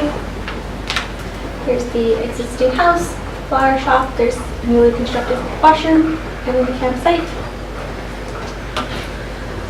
So just a rundown of the current temporary use permit. So a temporary use permit was granted August 23rd, 2016 by council to permit the following: 35 staff accommodation campsites or staff accommodation camper van sites, plus 10 staff accommodation trailer or staff accommodation, a timeline of a little over 2 years, and the current permit expires on September 30th, 2018. So the proposal is for a 3-year renewal of the TUP. The staff campground contains some full hookup RV and trailer sites, some without hookups, interior indoor and outdoor showers, toilets, coin-operated washer and dryers for laundry, recycling area, composting, and greenhouse, and an on-site manager. So a TUP, a temporary use permit, we're getting pretty familiar with these, is a tool to allow a short-term use that does not comply with the zoning bylaw. A TUP may only be issued for a maximum of 3 years, and it can be renewed one time for an additional 3 years as per the Local Government Act. At the renewal stage, council can take a look at the temporary use permit, and renewal stage is a time for council to reevaluate the TUP.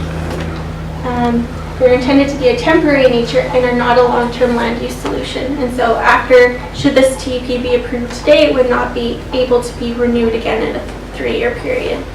The applicant would have to apply for a zoning amendment.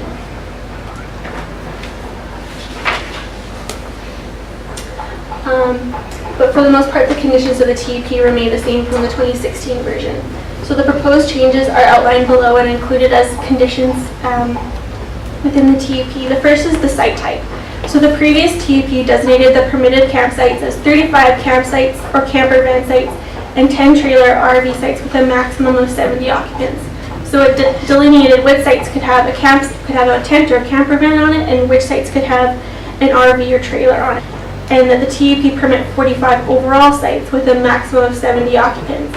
This is due to more potential renters wishing to reside in a trailer or RV and staying for longer terms. Staff are supportive of the added flexibility while maintaining the same total number of sites and occupants. A minimum of 6 feet of space on all sides of each RV to allow for fire department access. No excess combustible materials to be stored under or against the camper van, trailer, or RV that would increase the fire hazard. The fire chief also recommends having himself or his designate to inspect the RV for safety and or compliance purposes within 24 hours notice at all time of the year, and to limit the fires to a maximum of 2 community fire pits. We'll touch a little. This application and subject property are within the Mackenzie neighborhood, so that's an area where future residential development is directed. It does support a mix of housing densities and types with an average net density for new residential development at 20 units per hectare. Other relevant policies in the OCP are around affordable housing. 2 here are affordable rental and affordable ownership solutions for people living and working in Tofino will be explored. And the second, the district will promote the private development in line with local affordable rental and housing needs. Affordable and attainable housing options. The application recognizes the immediate need in the community, especially for providing housing to seasonal workers, and proposes a short-term solution. We do have our 4 TUP policy framework, that is set out in the OCP to compare TUPs against. The first is provide for short-term economic activities. So the applicant is requesting a 3-year period.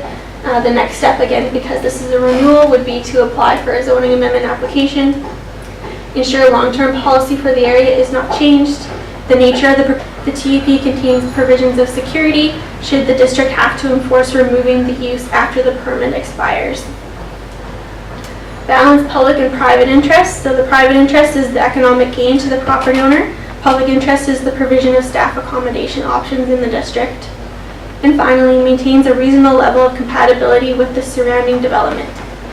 Provisions regarding maximum density and landscape buffering are included as conditions of the TUP to mitigate land use impacts to surrounding properties. Now, affordability outlines the need for seasonal worker accommodation. It is helpful in determining the affordable monthly rental range. And so the greatest need identified by the report for seasonal housing would be individual units or those that could be shared for under $450 a month per person, with potentially a similar need for those in the $450 to $600 range. So there is a goal of providing seasonal worker housing that is attainable for those working in the seasonal service industry, while balancing the development staff rents are capped to a level that would be deemed affordable. This is the only mechanism that a local government would have to have any input in this. From the applicant's letter, you can see that he's advised that he already does follow those rates and requests that there is no requirement for a housing agreement with his TUP. I would just let council know that council would be able to check up on that or enforce that provision without a housing agreement. One other comment, some clauses around nuisance mitigation that are contained within the TUP and can be an on-site manager living in the RV area, on-site animal-proof garbage and recycling, nuisance clause within the TUP, vegetation retention for screening, and any lighting must meet the dark sky policy. Public notification was sent out, including newspaper ads, hand deliveries and mail-outs to adjacent properties, and notices on our information boards and website. One piece of correspondence was received and is attached to the agenda. It's from Wendy Amron. No other pieces of correspondence were received. So I just want to take a minute to walk through the options. So the first option is to approve the permit, and the resolutions have all been included in the options section of the report, so council can pick and choose which resolution they wish to vote on. So the first is to approve the permit. This option would approve the TUP as written, so as it's written in Appendix 1 of your package, and would not include the requirement of housing agreement as per the applicant's request. Option 2 would be to refuse the permit. Note that the existing permit would expire September 30th at 2018, and that would be the end. The third option, which is the one that staff is recommending, is to approve the permit as amended. So the TUP would not be issued by staff until a housing agreement bylaw was approved by council. Again, staff would work with the applicant and legal team to define qualified tenants and maximum rents. And finally, council can choose to defer, otherwise deal with the application. Maybe I'll leave those there. Thank you, Dana. Do you think? So if, as you say, that the truck, then what has happened in the last 2 years to move us forward, further toward the rezoning process in this case? Has there been any movement towards an application for rezoning? No, I understand that the applicant intends to submit a rezoning application after this permit process. Right, but as I recall 2 years ago, we gave this with the understanding that this would become in process, is my recollection, but maybe someone else can. I'm just wondering why nothing has moved into Line on it so that it would come back to this council, but under the full understanding that it could be renewed. And so while there is conversation that's taken place with the applicant about his interest in rezoning, I wasn't under the expectation that it would necessarily be initiated within this 2 year.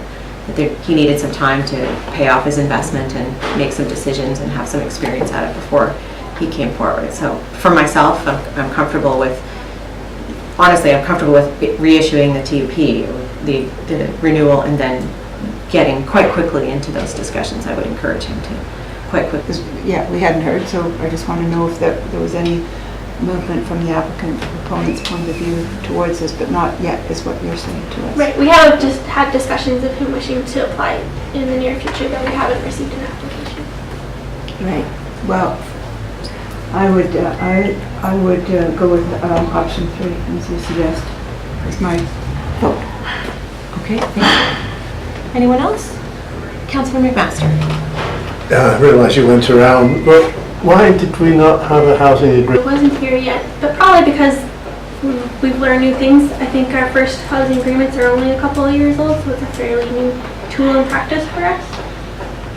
Yeah, I think that's accurate. It wasn't a tool that we thought about using for TUPs, over the last couple of years. Because of awareness of pricing and the ability to check in on things, it'd be a lot easier with a housing agreement. It's a bylaw, it's set out in legislation. So it's, again, something we obviously use for buildings, but we can also use for TUPs. So. Okay. Well, no, I just, I hadn't realised till I saw this presentation that you could amend the TUP in the renewal, so I was wondering why we didn't have a housing agreement in the first place, and now we're trying to impose one. Do you want to offer any opinion on whether it should or shouldn't include it? I think that's where our conversation is going. Yeah. I'll think about it. Opposed in this case again, as I mentioned earlier in another matter. Not to say that I don't like housing agreements, but again, the applicant's providing land and has serviced that land and has a business model and was willing to take the 2-year risk. Understanding that and I think it had to do with, our concerns had to do largely with impact in the neighborhood and how well it was managed and so forth, as I recall. And that it was set at the 2-year term, so that things that we set out as our expectation, which I'd say largely yes, that has happened. I don't think it's our responsibility of that business model or case about recapturing costs and so forth. That's not, in my view anyway, an imperative around this decision. But we need the housing, and that's evident. And so I'm very appreciative that this came forward as somebody who was hearing that conversation, acquired a piece of land and said, this is what that I'm looking for by a mile. But it is well run, it is addressing the need, and we don't have anything else in the horizon except for what's come up at Mackenzie Beach as a long-term viable solution for seasonal worker housing. So I'd like to see us give ourselves the relief of that window of granting this tough. All the reasons why the property owner might not be interested, but really again, the property owner doesn't own these units. It's usually when we have housing agreements, it's when the units are owned by the operator, and they're not owned. It's just the land and the servicing that's being rented, essentially. So I just am a bit not comfortable with the housing agreement. Really needs to put their heads down around, one, the OCP process and what it's going to say about that area, and you know, how certain aspects of housing are assessed on private land. The other, there was another point, and it's just lost to me for a moment, so I'm going to ask if I can come back to it later. Sure. Councillor Thurgood. Yeah, I would approve the first option about renewing the TUP without the requirement of the housing agreement. I'm not totally convinced with Councilor Barrett's argument about just using the land and we should maybe apply it there, but the applicant has gone ahead, has done everything that was been required of him with the initial TUP, providing access off Hellison Road rather than off the highway, washrooms, water, sewer, electricity, everything. I was aware that he was being limited to the types of units that could be on these sites, and the applicant is in agreement, and excuse me, staff is in agrees with it too, that if he's allowed 70, I think it was 70 people, 70 people, 35 sites, that if he has 27 trailers or RVs, and the other ones are camp, 10 sites, that's fine. It would be up to him to, he's been in full compliance, and I think the reasoning, my thought is that the reasoning for the housing agreement rearing its head now is because of the application, or the application previously on the Mackenzie Beach property, that it became apparent that under the Local Government Act, municipalities may do this, in which was agreed to by the applicant, this applicant, and the district. I think it'd be unfair to do that, so I would go with option 1. Thank you. Councillor Blanchette? Go ahead. Well, I wasn't the biggest fan of this TUP when it first came up, but there was a desperate need for housing, and I was prepared to go along with it. They did everything we asked. So unless staff can tell me that the applicant has done something wrong, I see no reason to change the goalposts. And I would go with option 1 to approve the permit. If the applicant has done something wrong and you see a need to put this housing agreement in place, well, I'd like to hear it, but I'm quite happy to renew it as it is. Okay. As presented in the report. Yeah. Yeah. Thank you. I'm kind of waffling on the housing agreement. I'm not really clear from the applicant's correspondence earlier in the agenda exactly why he thinks it's not a great idea to have the housing agreement. I can see that he doesn't want to be encumbered, and I think that's a good thing. You know, given the situation of housing in Tofino, we want to give housing providers a going concern economically. On the other hand, I do see that the staff's point about wanting to be able to check up on this, at least having the option of doing so. It sounds like it hasn't been necessary and probably won't become necessary. You know, certainly we want to make sure that there's no short-term vacation rentals here. But we also want to make sure that necessarily, I have a friend who lives there who doesn't have, you know, a permanent full-time or part-time job with a licensed business, but she's the hardest worker I know, and she just does contract work with various people. She lives there, And, you know, that is the kind of housing I think we want to provide, not just strictly staff housing for qualified applicants. In favor of option 1, approving the TUP without the necessity of a housing agreement. Thank you. Councillor Martin? No, thank you. If this option 1 goes forward, it's going forward with these, with the removal of these qualifications. Option 1 would approve the permit exactly as it's written in Appendix 1.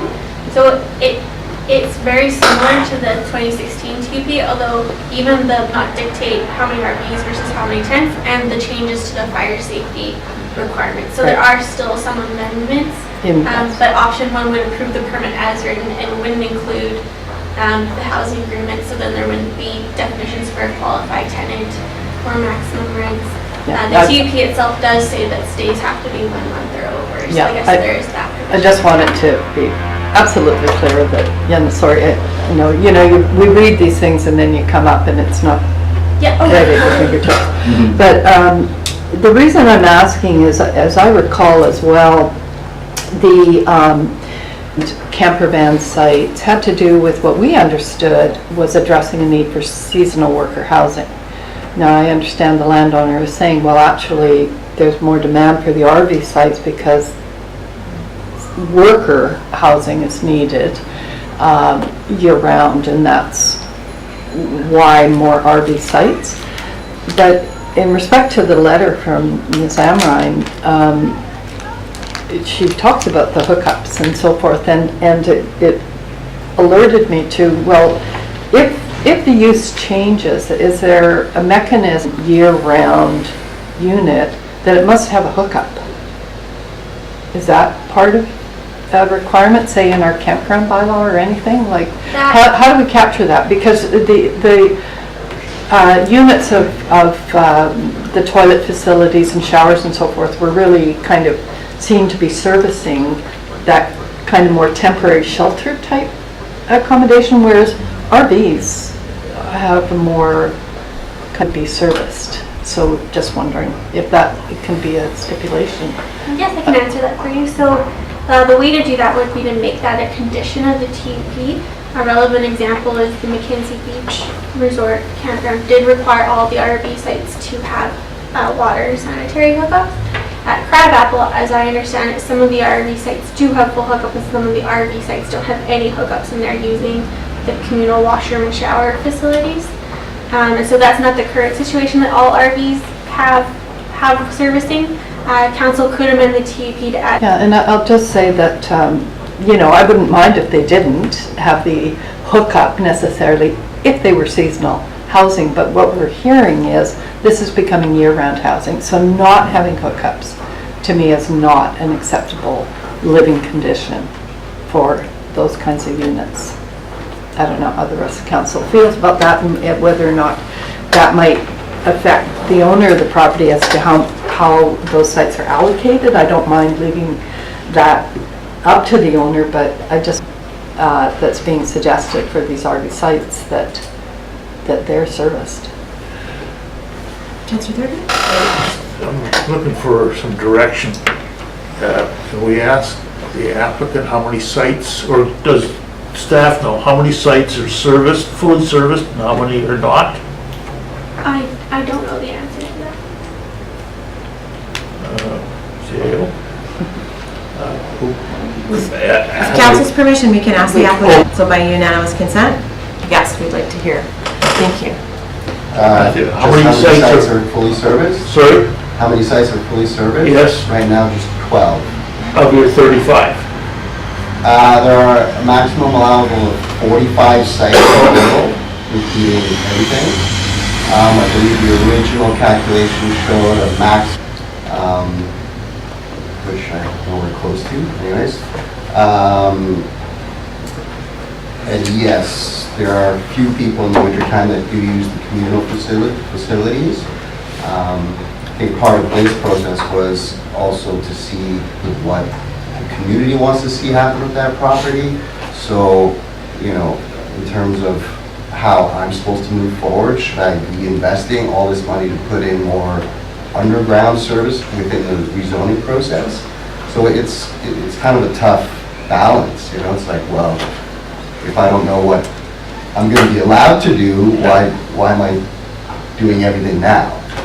Thank you. Okay, thank you. Thanks, Matt. Oh, sorry, just maybe I think one more? I don't want to get into a back and forth. I think we wanted a question answered. And Just a that was Sure.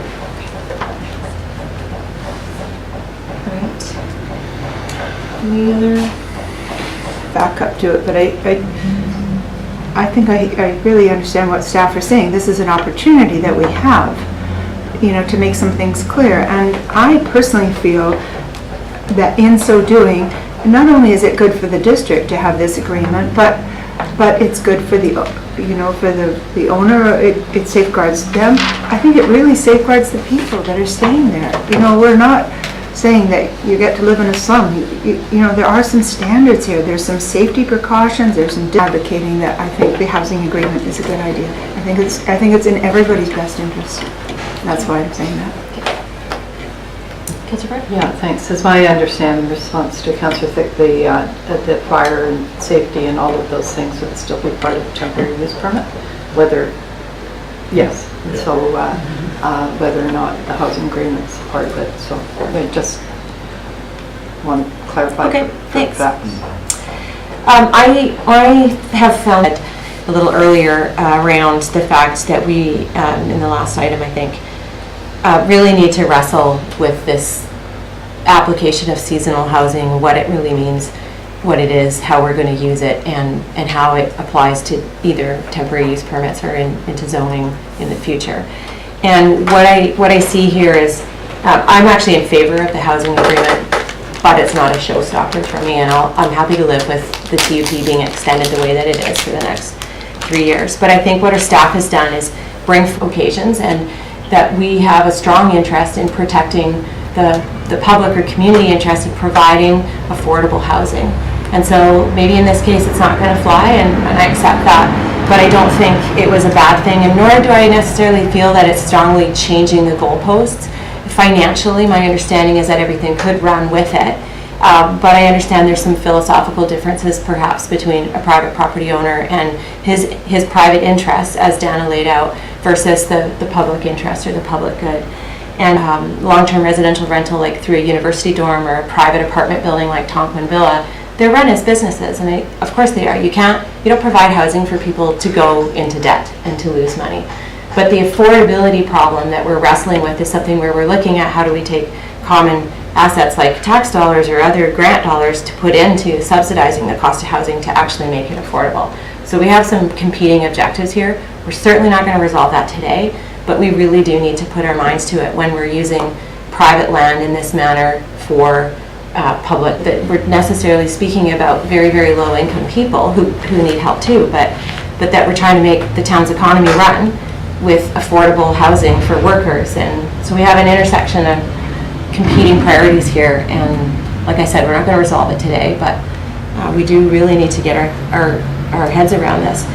I'm also mindful that as I don't know what the owner has in mind exactly for a rezoning proposal. Councillor Bart has already said basically to continue what's happening there now in a permanent sense is not tenable.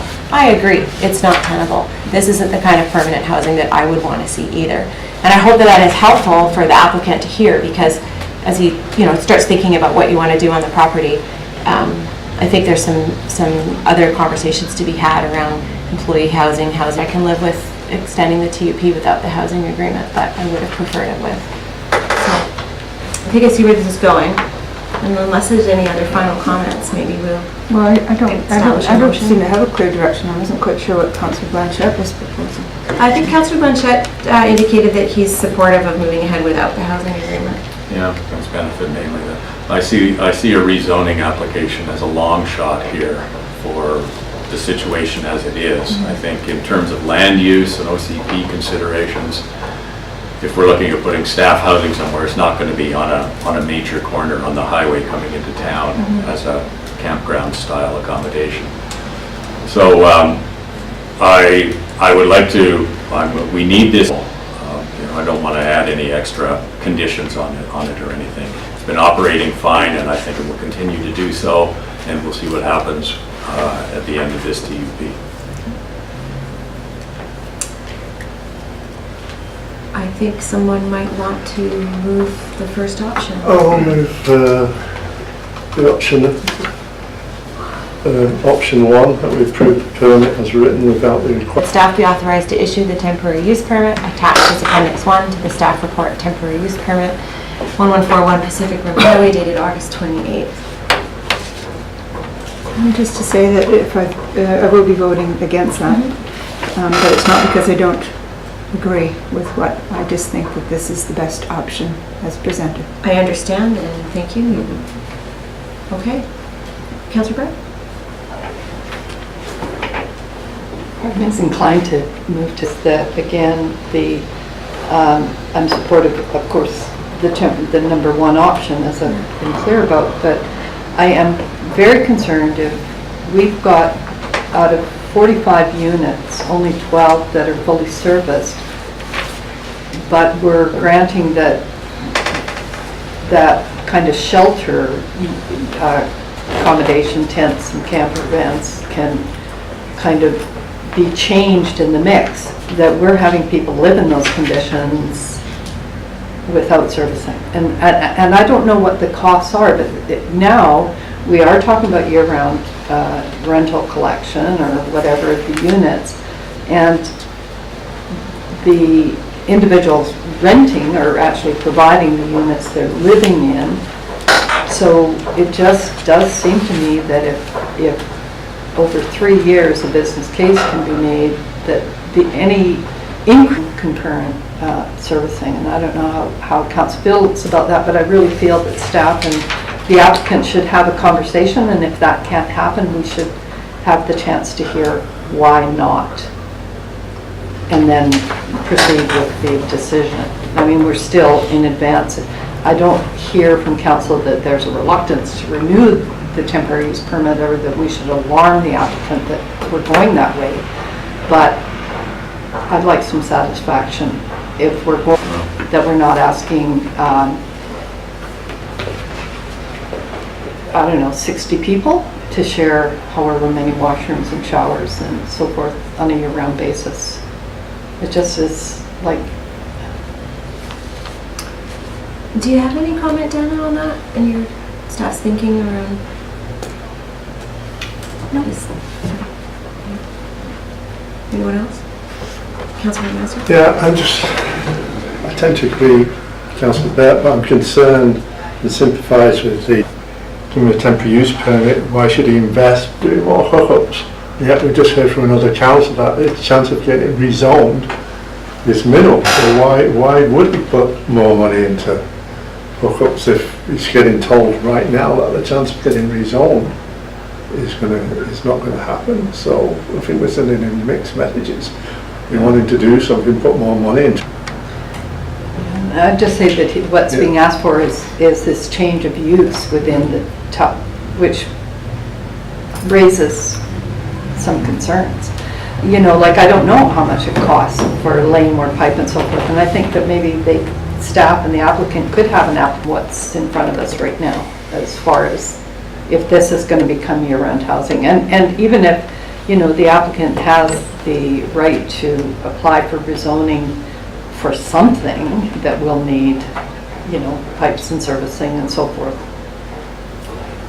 Anyway. So I just don't feel we know enough about that yet, and I'd like an answer to that. We could table the motion at least till the end of today's open meeting, so that if you want to just use the next hour or two to kind of think about this a little bit, we can bring it back and talk about it at the end of the meeting. Okay, and maybe over lunch the applicant. I maybe ask, I'm not wanting to put stuff on the spot, but is there anything that we should know that would help about servicing lots and so forth that would help this consideration? I think the applicant alluded to it. It's really sort of, you know, cost-benefit analysis that one would do, and I can't give council any guidance as to what it would cost to provide RV servicing. It's something I have zero knowledge of. Then, you know, that condition of opening up how the units are used is also not necessarily what we support if there's not servicing. I don't know, it's just, I am highly uncomfortable with people who are underhoused or inappropriately housed, and to not have servicing for a year-round occupancy is troubling to me. That's stopgap and the investment involved. Okay. I'll move to table Yeah, thank you. to the end of May. Yeah, That's the last that's time. what tabling is for Yeah. now. And okay. Is there a second? There's a second. All right. All in favor? Any opposed? None. Motion carried. Okay. We'll pick this up. Yeah. Let us have lunch. It is 10:01 and I'm hungry. May we recess till 1:30? That's true. Oh, good job. Thanks. This also just gives me a chance to think about this procedurally too. Okay. Are we good? We're here. We're good. All right, let's maybe name a street. Because that's what we're going to do. So we're on item 8.6. Street naming. And there's a report before you and a proposal for a name, Daphne Place, for the road that's been created by the subdivision at 521 Gibson. Yeah, there is a two-part recommendation to receive the report for consideration and to approve the name Daphne Place. Is what you're moving? Yeah. Okay. Is there a seconder? Okay, it's moved and seconded then. Is there any discussion? Councillor Blanchett? Just that attached to the street naming bylaw is a list of suggested names so that we know First Nations presence at all. We brought this up before, and I think that... Yes. Yeah, I don't, is there a motion? Is there a motion? I don't believe so. No.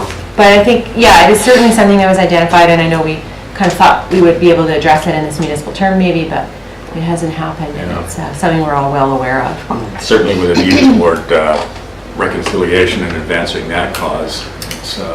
It'd be a big, visible way of putting First Nations culture on the streets of Tofino. It would be. It's also our idea to do that, and I think before a decision was made, we would want it, and that is of interest. And We've begun those conversations, and the Housing Nation, I remember at least, has expressed great interest in seeing street names? No, they're talking... I'm talking specifically about street names. Yeah, So- well, streets and features. Yeah, We can yeah. certainly name parks. Streets are problematic to name because people have business stationery printed up and stuff. But features like, First Street Dock, 4th Street Dock, they're just All right. right, I'll call a question on the motion, and all in favor? Thank you, none opposed, motion carried. That's the first time I've been involved in a naming decision. It's a woman's name, that doesn't happen too often. No, that's true. And it's also the name of a very nice flower, so it's kind of that multi-meaning like that. Okay. All right, so we're going to 205 Grace Road. This is a file that we're very familiar with. And you will see the recommendation to adopt the bylaw and that the applicant's community amenity contribution be allocated as follows: the public art reserve $750 and affordable housing $36,750. And then the final part of this motion would be about retaining the summary of the nature representations made at the public hearing to be received and maintained as a public record. Is everything up to date? Pardon me? Is all finances up to date? Aaron, do you have any words you wanted to add to that? Nope. Yeah, everything is good. Money is deposited to account and the parking agreement is on title. Okay. All right. I'll move the recommendation that District of Tofino zoning amendment bylaw number 1154/2011 be adopted, and that the applicant's community cart reserve $750, affordable housing $36,750, and that report attached is Appendix 2, containing a summary of the nature of the representations respecting bylaw 1154/2011 that were made at the hearing be received by council and maintained as a public record. Second. Thank you. Moved and seconded. Yes, Councillor Thurgood. Is TUP expired? Yes. Councillor Thick? And just further to the comments I made earlier, I do think in light of what we're facing, as I said earlier today and yesterday, that the amenities are light for the use that is about to be given and received and used over many years. Thank you. Councillor Blanchett? And I would just want to reiterate the offering this further into fantasy land as far as parking goes. Yeah. And that I really hope the next council will start to grapple with that and bring it to the ground. With a multitude of ways, which don't all include cars, yes. Yeah. Okay, thank you, everyone. All right, call the question then. All in favor? Any opposed? Councillor Thurgood and Councillor Thick opposed. All right, East Path resurfacing budget. We have a report from April. Thank you very much. Regarding some changes to increase the funding, and that the funding would then come from the 2018-2019 RMI initiative, or RMI funding, which we can finally begin to dip into. If I may, I just had conversations with somebody about, just what, has worked and not worked, and obviously a lot of appreciation for the MOP and so forth, but people are struggling with it because it's really and others repair. Can you remind me, do we have a long-term strategy around servicing that asset, and this is just one piece of that, I take it? Yeah, so approved as part of the 2018 budget was some funding towards a condition assessment and safety plan for the multi-use path, and that work is underway right now this summer. So we're working there in what standard they at one time conform to, and what would need to be done to bring them up to today's standard for two-way cycling traffic, which is the 3-meter width, the cost of route guards and all of that type of thing. So that work is underway now. This section of path has been identified by MUP users for several years as it's problematic. Yeah, you don't need to be an engineer to identify that it is in poor condition. There's a lot of root damage from the large mature alders that have the roots have grown in. So that's the work that's planned for this year, and then next year we'll be able to look at that long-term plan for what the maintenance and if we're at that point. Happily second that. Okay, moved and seconded. Question for you, April. It is really unfortunate that the budget has to go up so much because we had such a difficulty finding a contractor, and then we are in a position of having to do a condition assessment. If there is a way to do more work at once, do you think we might be able to get things done a bit more affordably? Yeah, I think one thing that we're dealing with is just the cost of asphalt is increasing daily, and even since we had this quote in the spring, it's increasing. The contractor's willing to hold their price on the spring quote, but it's just increased so much that I think that for a long time the district has had this 75,000, and I think that was wishful thinking. So this work that's underway now to kind of identify the work that needs to happen should be able to give us a better number to plan for. And I think you're right, doing a larger section at one time, we may be able to see some efficiencies there. What drives the price of asphalt? Pardon me? What drives the price of asphalt? Liquid waste management plan. Competition, and the raw material is petroleum, and Right. as we know, the price of that commodity has gone up a lot in the last little while. Mostly supply petroleum, and then we're wondering a little bit if the highway closure, because all of our asphalt comes across from Nanaimo, if the highway closure and delays are contributing to the cost of living as well. Or maybe they'll have a little extra left in the back of the truck when they do their paving. Just That's how it works. Okay, thanks very much. Any other questions or comments? Okay, I'll call the question. All in favor? Thank you. And opposed? The motion is carried.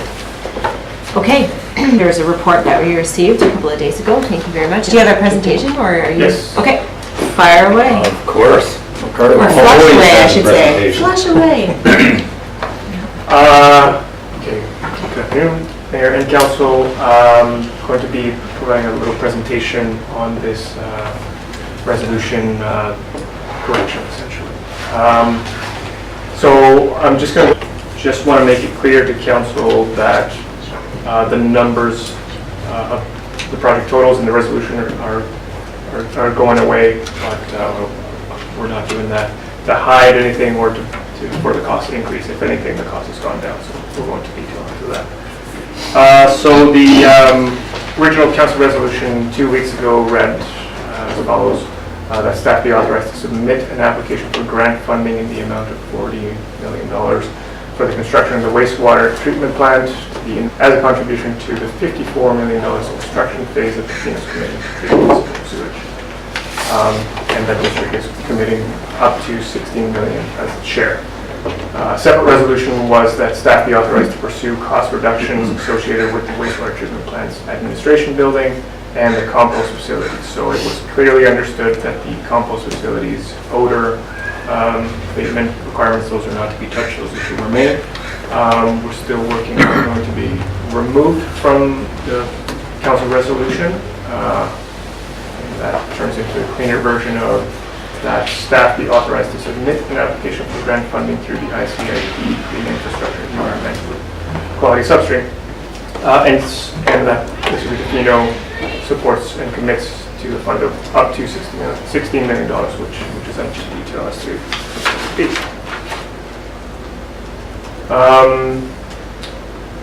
In my previous presentation, I had this slide, which was a breakdown of the total project costs.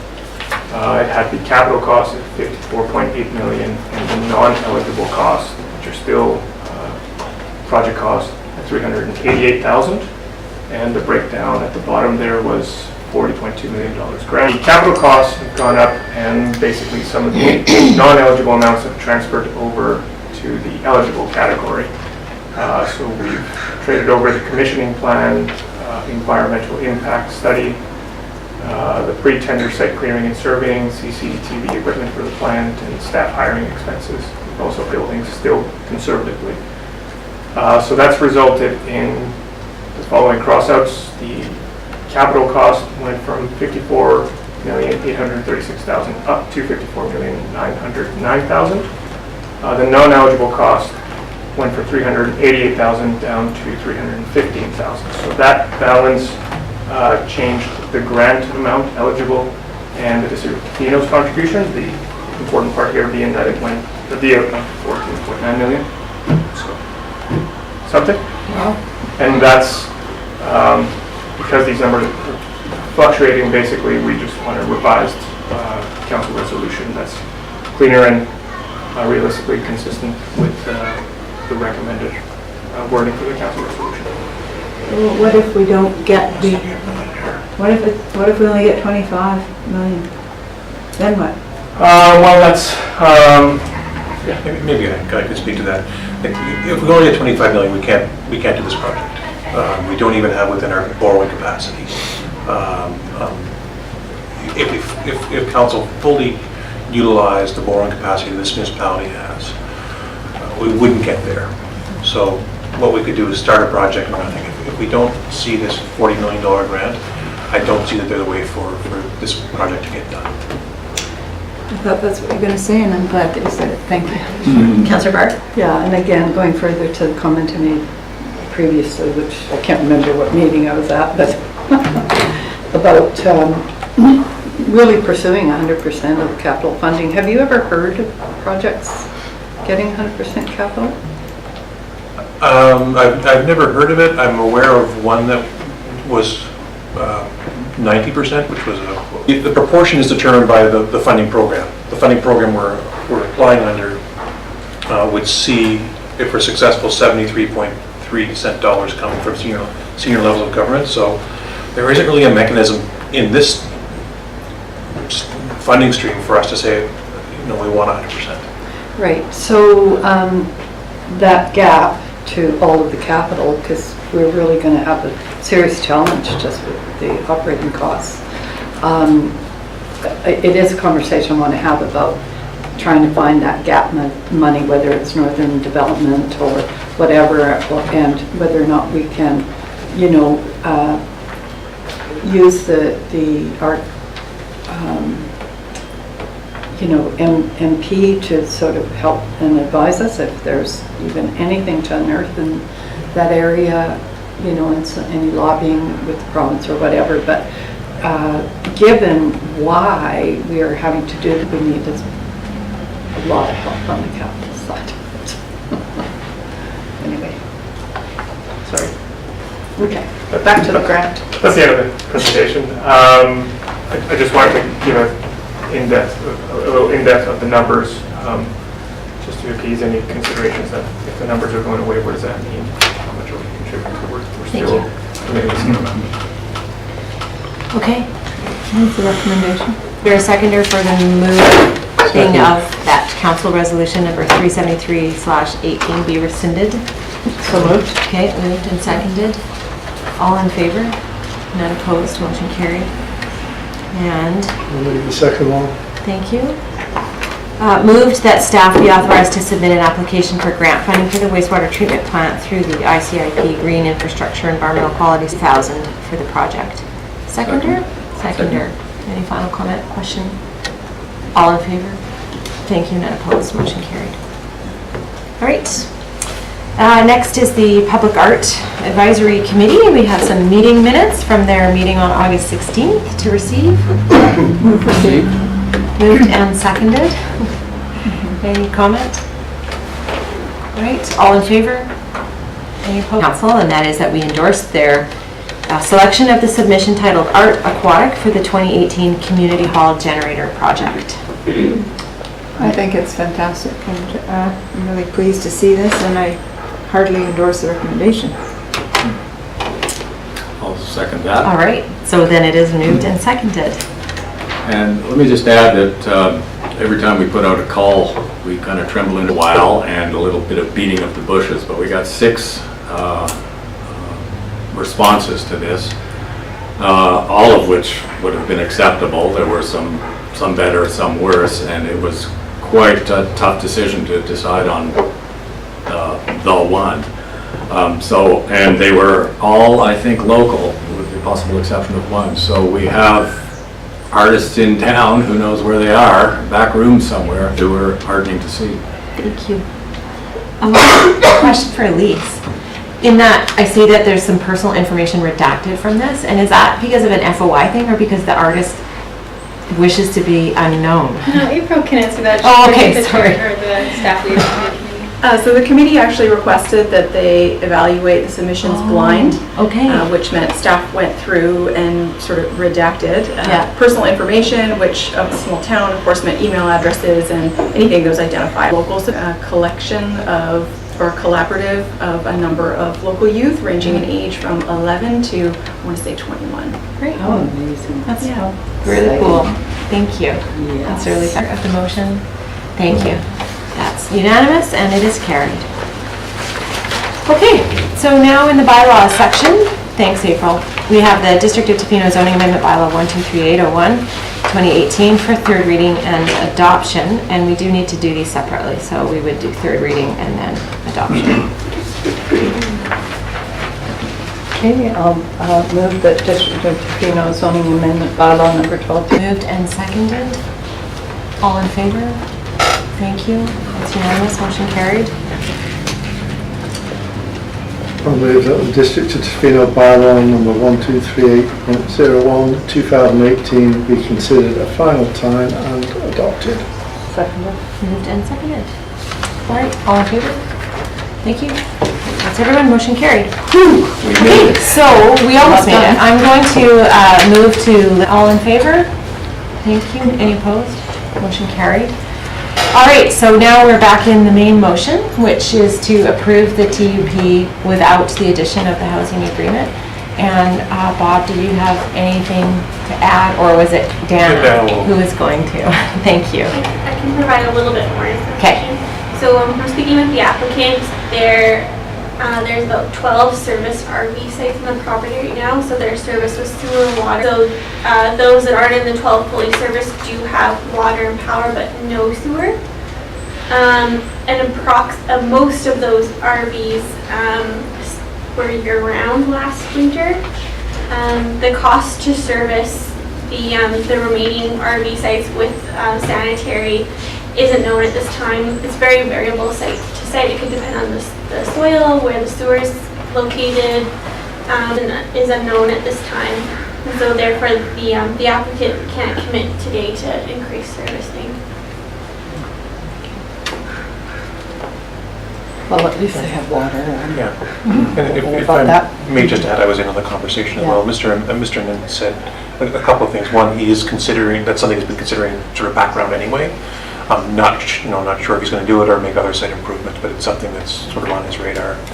Term there in an RV, even if they're parked next to a place where they can hook up, don't necessarily want to. They might be the wrong word, but enjoy using the facility that he's built there. So providing the hookups may not necessarily improve quality of life from the perspective of campers there.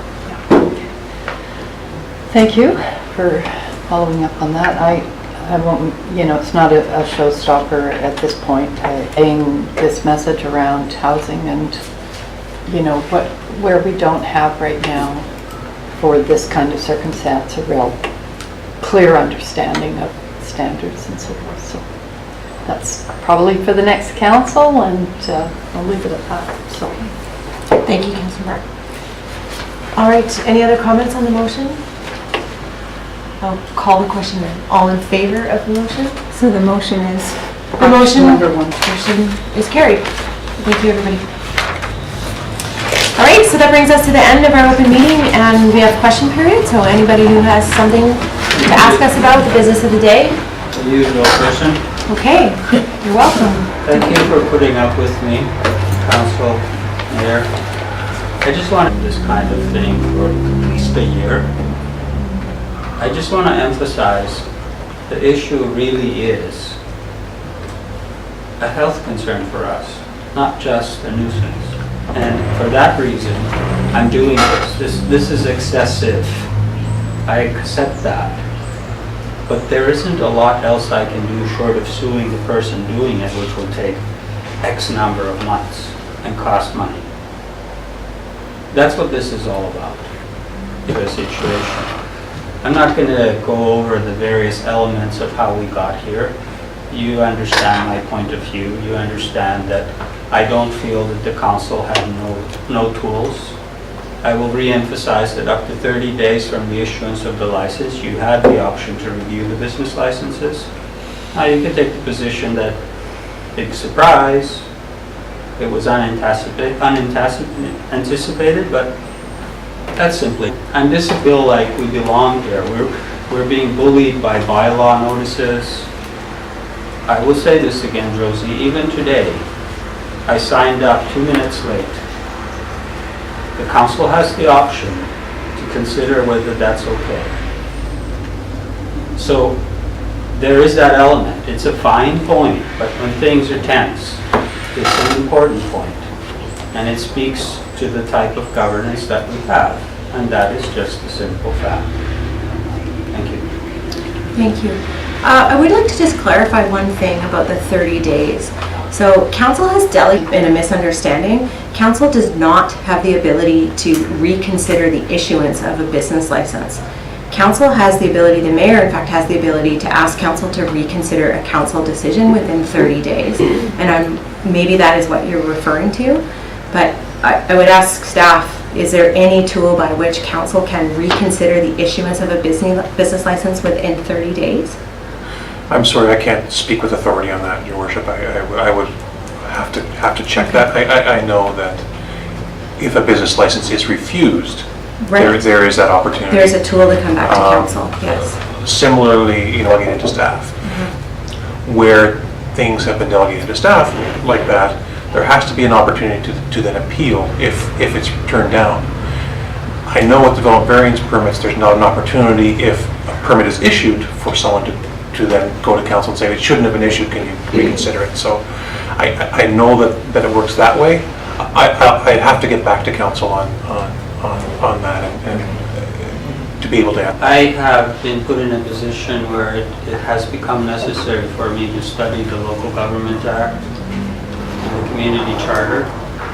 And I know for a fact that the mayor has the unilateral authority to bring in a decision up for review.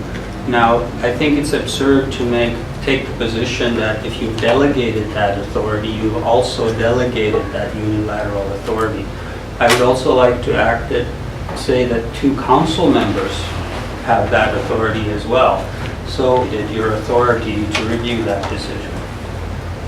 We may disagree on that point, I think we'll but have trust to, me we'll have that, to agree to disagree. trust me that I have more than thoroughly researched it, and I am getting additional information from people that really know. Thank you. All right, anybody else? Yes, Mr. Bailey. Hey guys, I got two. Okay. I got a pretty good understanding of it. But my only question is, are there other grants we could access to cover the, like $14.9 million? It seems like we're putting all in on one grant. Are there other grants we could be looking at? Let's say we get this grant, are there other grants that could cover the remaining 14 million? Or can we just have that one grant if we get it? Well, I do believe that was the gist of Councillor Bart's questions. The $15 million And question. I don't know. One thing I can say is that that figure does not include contributions that may be coming or will be coming from Parks Canada, from Taloquit First Nations as participants in this service with us. But we don't know what that amount is yet. So for the purposes of the grant, we needed to show that we are at third reading with a borrowing bylaw so that we can commit to the project and show the funder that we are applying to that we're very confident that the project's going to go forward. Yes, it is safe to say. I think the point too is that we're about to go to UBCM, for example, where, you know, we're in an environment where exactly